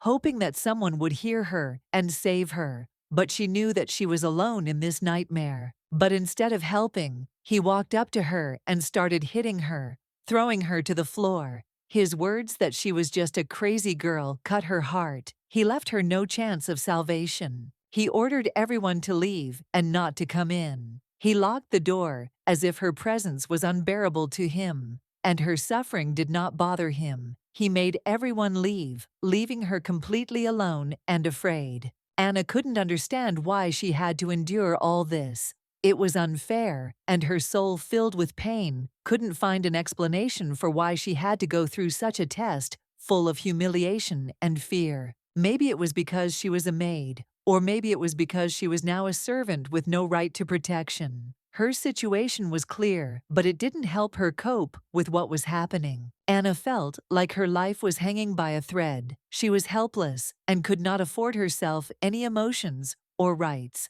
Every step she took was dictated by circumstances she could not control. Her position did not allow her to enjoy what other members of the nobility had. All her opportunities and freedoms were limited by the boundaries of her existence as a subordinate. Anna realized that she was completely defenseless in this world, where she had no room to maneuver. She was completely dependent on those around her. At that moment, the window suddenly broke, and she heard her niece's voice, which made her heart tremble. At that moment, Anna realized that help had come from an unexpected side. Among the broken glass, she saw a man whose hair was a familiar shade. There was something about his appearance that made her heart flutter, although she couldn't quite place it. It was His Highness Ivan, the same man who had entered her life long ago and left a mark on it, even if Anna herself could not express exactly how it happened. He grabbed Benjamin abruptly, and he, not expecting an attack, became very scared. His face was distorted with fear, and his eyes sparkled with confusion and anxiety. However, Ivan easily threw Benjamin aside,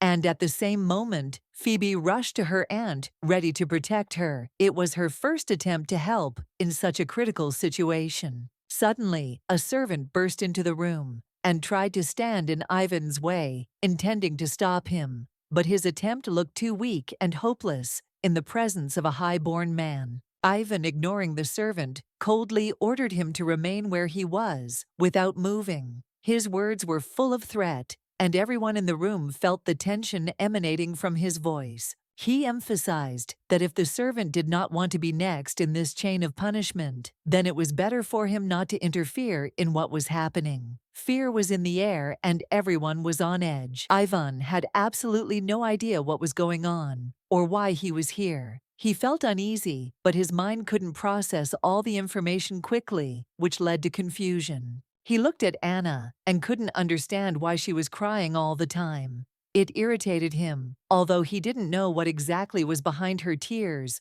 or why there were so many of them. Benjamin, deciding to muster up his courage, could not help but ask the prince what he was doing at that moment. He could not understand why such an important person was next to him at that moment. He also couldn't understand who this prince was to threaten him and try to stop him. Benjamin couldn't understand how someone could decide another person's fate in such a way. He was shocked and confused. Even his eyes were wide open in surprise. Everything that was happening seemed absurd to him, and he could not recognize the authority of the prince standing before him. The prince, without showing any emotion, approached Benjamin and, looking calmly at him, asked if he was aware of who was standing before him and if he knew that this was Natasha's maid who was being discussed. Benjamin admitted that he knew the girl, but stressed that he had done nothing to her. Ivan, in turn, noted that a person with Benjamin's status should be at least a little ashamed of such behavior. The prince, continuing the conversation, asked what would happen if the girl decided to seek compensation for what had happened to her. He hinted that the consequences could be very serious for the one who had offended her.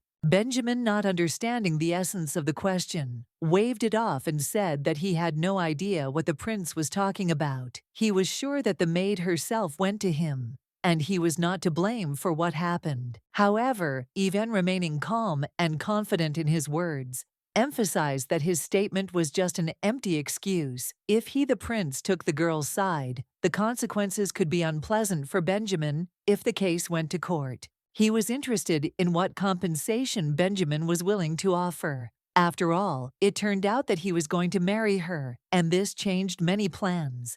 It was curious to what extent he would go for it. He also noticed that Benjamin had expressed concerns about being isolated from society if he decided to marry the maid, which only fueled his suspicions about how worried he was. He believed that this was the moment when he could destroy everything he had recently tried to build. The prince knew that his actions could be a catalyst for great change for everyone, so he tried to stay calm and not let himself interfere too much in other people's affairs. There were moments when he wanted to interfere, but he knew he had to keep his cool. Objectively speaking, it would be better for her if she were an imperial maid rather than just a servant in the house. Right now, he could only observe the situation, unable to directly intervene. All she could do was wait quietly for him. He knew the Baldwins would fall sooner or later, and she had to be ready for that moment. He was saving her for himself as an important part of his plan.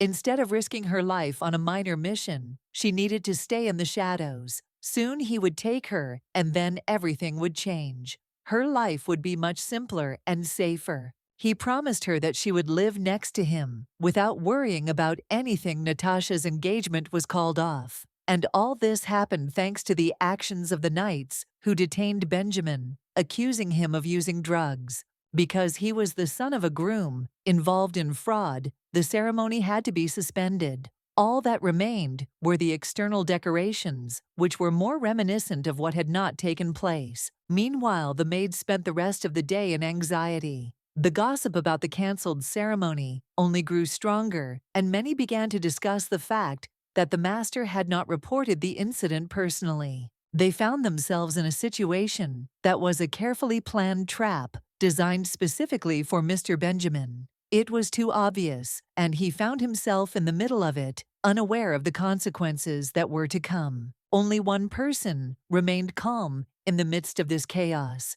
and she, despite her efforts, could not find peace. She continued to lie awake, thinking about what had happened, trying to calm her inner anxiety.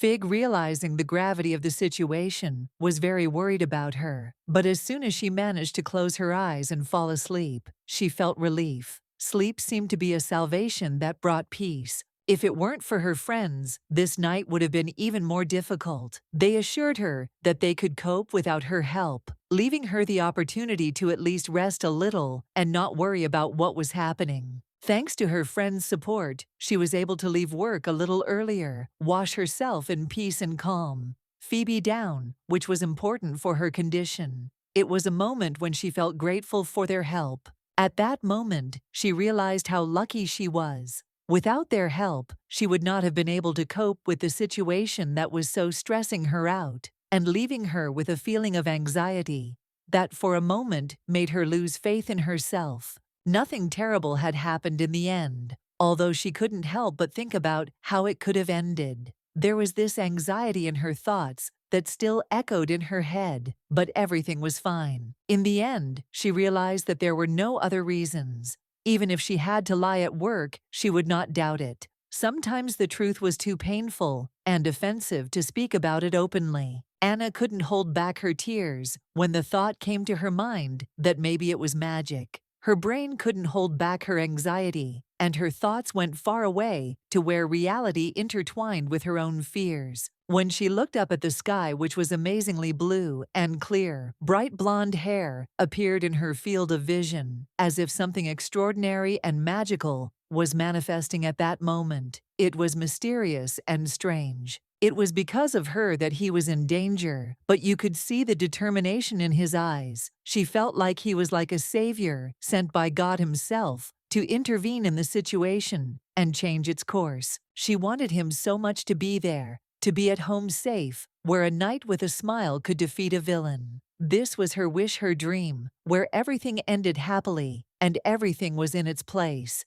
At that moment, Anna, looking at him, could not hide the sadness in her eyes. Something in her heart had a presentiment that this story was ending. He began to talk about marriage, and this pulled her even more into the abyss. But Ivan intervened firmly, forbidding the conversation to continue. He felt his heart clench at the thought that their relationship could reach such a stage. The knight, dreaming of a romantic fairy tale, hoped that everything that was said would not fall upon him, that his dreams would not destroy the fragile reality that was taking shape around him. In this story, Anna was no longer a princess, but rather a snake, tempting and alluring a nobleman. She saw herself in a different role, in a different reality full of temptations and difficult choices. She didn't understand what she could leave behind.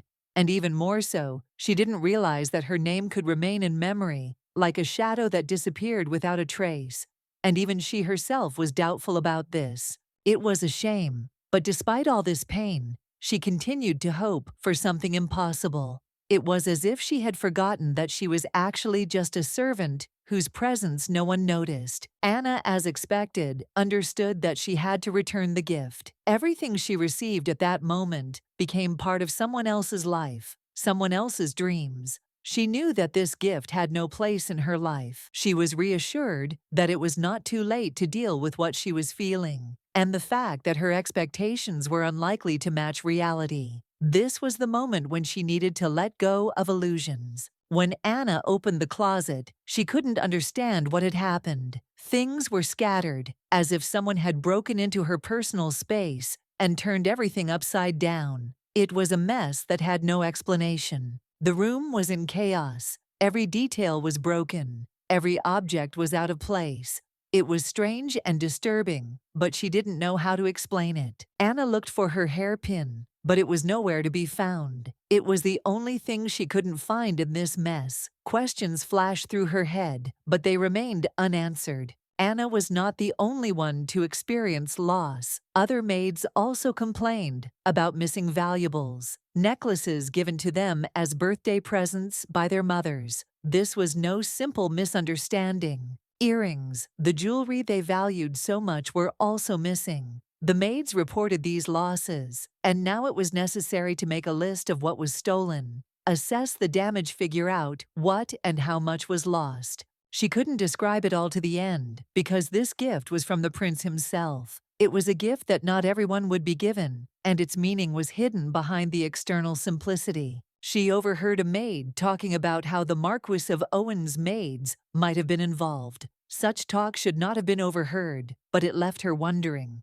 Of course, the circumstances of the war could have misled Anna, and she knew that sometimes perceptions could be distorted, but for some reason she did not believe that this was the work of the Marquis or other petty thieves. Of all the things she had lost, the ones she missed the most were the ones that didn't seem particularly valuable at first glance. It was strange that they were the ones that had disappeared, and there was something disturbing and inexplicable about it. It felt like someone was deliberately targeting her, and if her suspicions were correct, then everything that was happening was not an accident, but a carefully planned scheme. Underneath her thoughts and feelings, there was the image of His Highness the Crown Prince. He still did not leave her alone, despite all his attempts to avoid attention. His gaze remained aimed at her. Natasha, noticing that Anna was absorbed in her thoughts, approached her and asked what she was thinking about. She could see that something was bothering her friend, and it did not leave her indifferent. Anna was a little embarrassed and, apologizing, admitted that it was her fault because she was distracted. Perhaps she did not notice how her thoughts carried her far from everything happening around her. Natasha mentioned that she had heard about how her mistress had almost gotten into trouble. She understood how such a thought could not go away, and the girl could simply become fixated on what had happened. Although Natasha thought that her mistress was sad, she was still surprised by what she heard. Her words sounded unexpected, and Natasha did not expect such confessions from her at that moment. At the same time, Natasha couldn't help but remark, it seemed to her that the lady was simply incredibly lucky in life. After all, if you think about it, she could follow in her mother's footsteps and become a real marquise. Not everyone has that opportunity. When she combed Natasha's hair, the movements could be a little harsh, and Natasha sometimes felt pain. But Natasha immediately broke into a smile and added that all this, of course, was just a joke and should not be taken seriously. During the day, Prince Ivan himself was supposed to come to them, and therefore it was necessary to carefully tidy up the lady's hair in order to look dignified. Deborah sat down on the bench next to Anna and casually said that Annie had given her something that might be important. It turned out to be a cookie, and the girl smiled and remarked that she could now eat it calmly since it was intended for her. Anna thanked him for the treat and was about to take the cookies to her niece, but Deborah stopped her, saying that the treat was also intended for the lady herself. She should try it herself first. Anna assured her friend that she was completely fine and expressed her sincere gratitude for the attention and care that had so unexpectedly appeared at that moment. Then, changing the subject slightly, Deborah reminded everyone that today was Wednesday, as if she were leading up to some important announcement or event that was expected on that particular day. She added that her brother had promised to show up during the day to bring fresh produce, as he sometimes did when he had some free time. Anna was slightly surprised to hear this, but quickly realized that Deborah had brought up the topic with a different intention. She was interested in her friend's opinion about her brother Matteo. Deborah, as if defending herself from possible bewilderment, said that she was simply curious. Even if Anna had said that she had a husband, that would have been the end of it. At the same time, Deborah in no way insisted on marriage. She knew that strange, even disturbing things had happened to her friend in recent years, and she respected her choice. But if someone appears in Anna's life who can truly protect her, then she will no longer have to constantly live in fear and expectation of trouble. This person doesn't have to be Matteo. If Anna has at least someone she trusts and who can protect her, then it's better not to miss this chance. Anna froze for a moment, noticing how a tear slowly rolled down her friend's cheek. She was genuinely surprised that Deborah, usually strong and reserved, suddenly could not contain her emotions. Deborah quietly asked if she could tell the truth. At first, she had envied Anna's beauty, but now she was increasingly worried about her, as if she were the closest and dearest. Anna herself is not to blame for what is happening. It's just that the people around her have become so evil and cruel that even a strong girl finds it difficult to withstand the constant pressure and gaze of strangers. Anna was shocked by the frankness, and Deborah added that she was saying all this out of anger and anxiety. If something had happened between Anna and Matteo, she would have felt at least a little calmer. She was tormented by the fact that she had not done anything concrete then, because she could have at least hinted or gently nudged her friend, but she was afraid of offending her or seeming intrusive. Deborah felt incredibly ashamed of her indecision. She was worried that she had missed the moment when she could have said at least a word, but she remained silent, leaving her friend in the dark. In order to somehow smooth out the atmosphere, she slowly approached. Anna sat closer and tried to smile, trying to give a little warmth, which was so lacking now. But before giving her support, she advised Anna to tidy herself up because there were traces of tears on her face, and they should be carefully wiped away. Anna, as if awakening from her anxious thoughts, assured her friend with a soft smile that everything was really fine with her and that no worries had power over her now. Deborah, touched by her words, hugged Anna and with gentle irony called her a fool, as if reminding her that she was still very dear to her, despite everything. Deborah couldn't calm down for a long time. Tears rolled down her cheeks, one after another, and then, pulling herself together, she confidently declared that she would do some of Anna's work for her so that she could rest. When Anna went to run one of the errands that Deborah used to do, she unexpectedly ran into Matteo, her friend's brother, whom she had not seen for some time. Matteo, as always, was calm and confident. In conversation, he mentioned that he had recently bought something nice, a gift not only for his niece, but also for Anna herself. Anna was genuinely surprised by his gesture. She had never expected Matteo to make her happy, and she couldn't understand why he would even show such attention. The gift turned out to be truly beautiful and even exquisite. It was obvious that it was chosen with soul, and this confused Anna even more, forcing her to think about the reasons. After their meeting, when Matteo said goodbye, Anna's friend's words came to mind, the very ones where Deborah asked her what she thought about her brother. These memories prompted Anna to think. She tried to understand herself and understand how she really felt about Matteo and whether it was worth thinking about at all. But inside, she was sure that she didn't have to think about his feelings. She had enough troubles in her life without worrying about someone who had suddenly become so close. At the same time, Natasha, completely unrestrained, shouted irritably at Ivan, demanding an explanation. She was angry that he decided to interfere, and she did not understand what he was guided by at all. But Ivan, again, more calmly, made it clear that he simply could not stand aside when he saw how the girl found herself in a difficult situation. For him, it was a matter of honor and act of conscience. Natasha, still seething with anger, snapped that his action had ruined everything. Now rumors were circulating around the palace that it had been a prearranged trap aimed at Benjamin Owen. She reminded that if everything gets out of control, the consequences will be terrible. Although, according to her, Ivan himself understood perfectly well what all this could lead to and what he was going for. Despite the tension of the situation, Ivan was sure that their plan was thought out to the smallest detail, and nothing could interfere with it. He asked Natasha to remain calm and not to panic. However, Natasha, still shocked, could not understand how exactly Ivan had changed in such a short time. He had become different, and this frightened her because before he had not acted so decisively. Still having calmed down a bit, she said that she understood his position and was ready to wait. She needed a little time to think it over and decide which way to go next.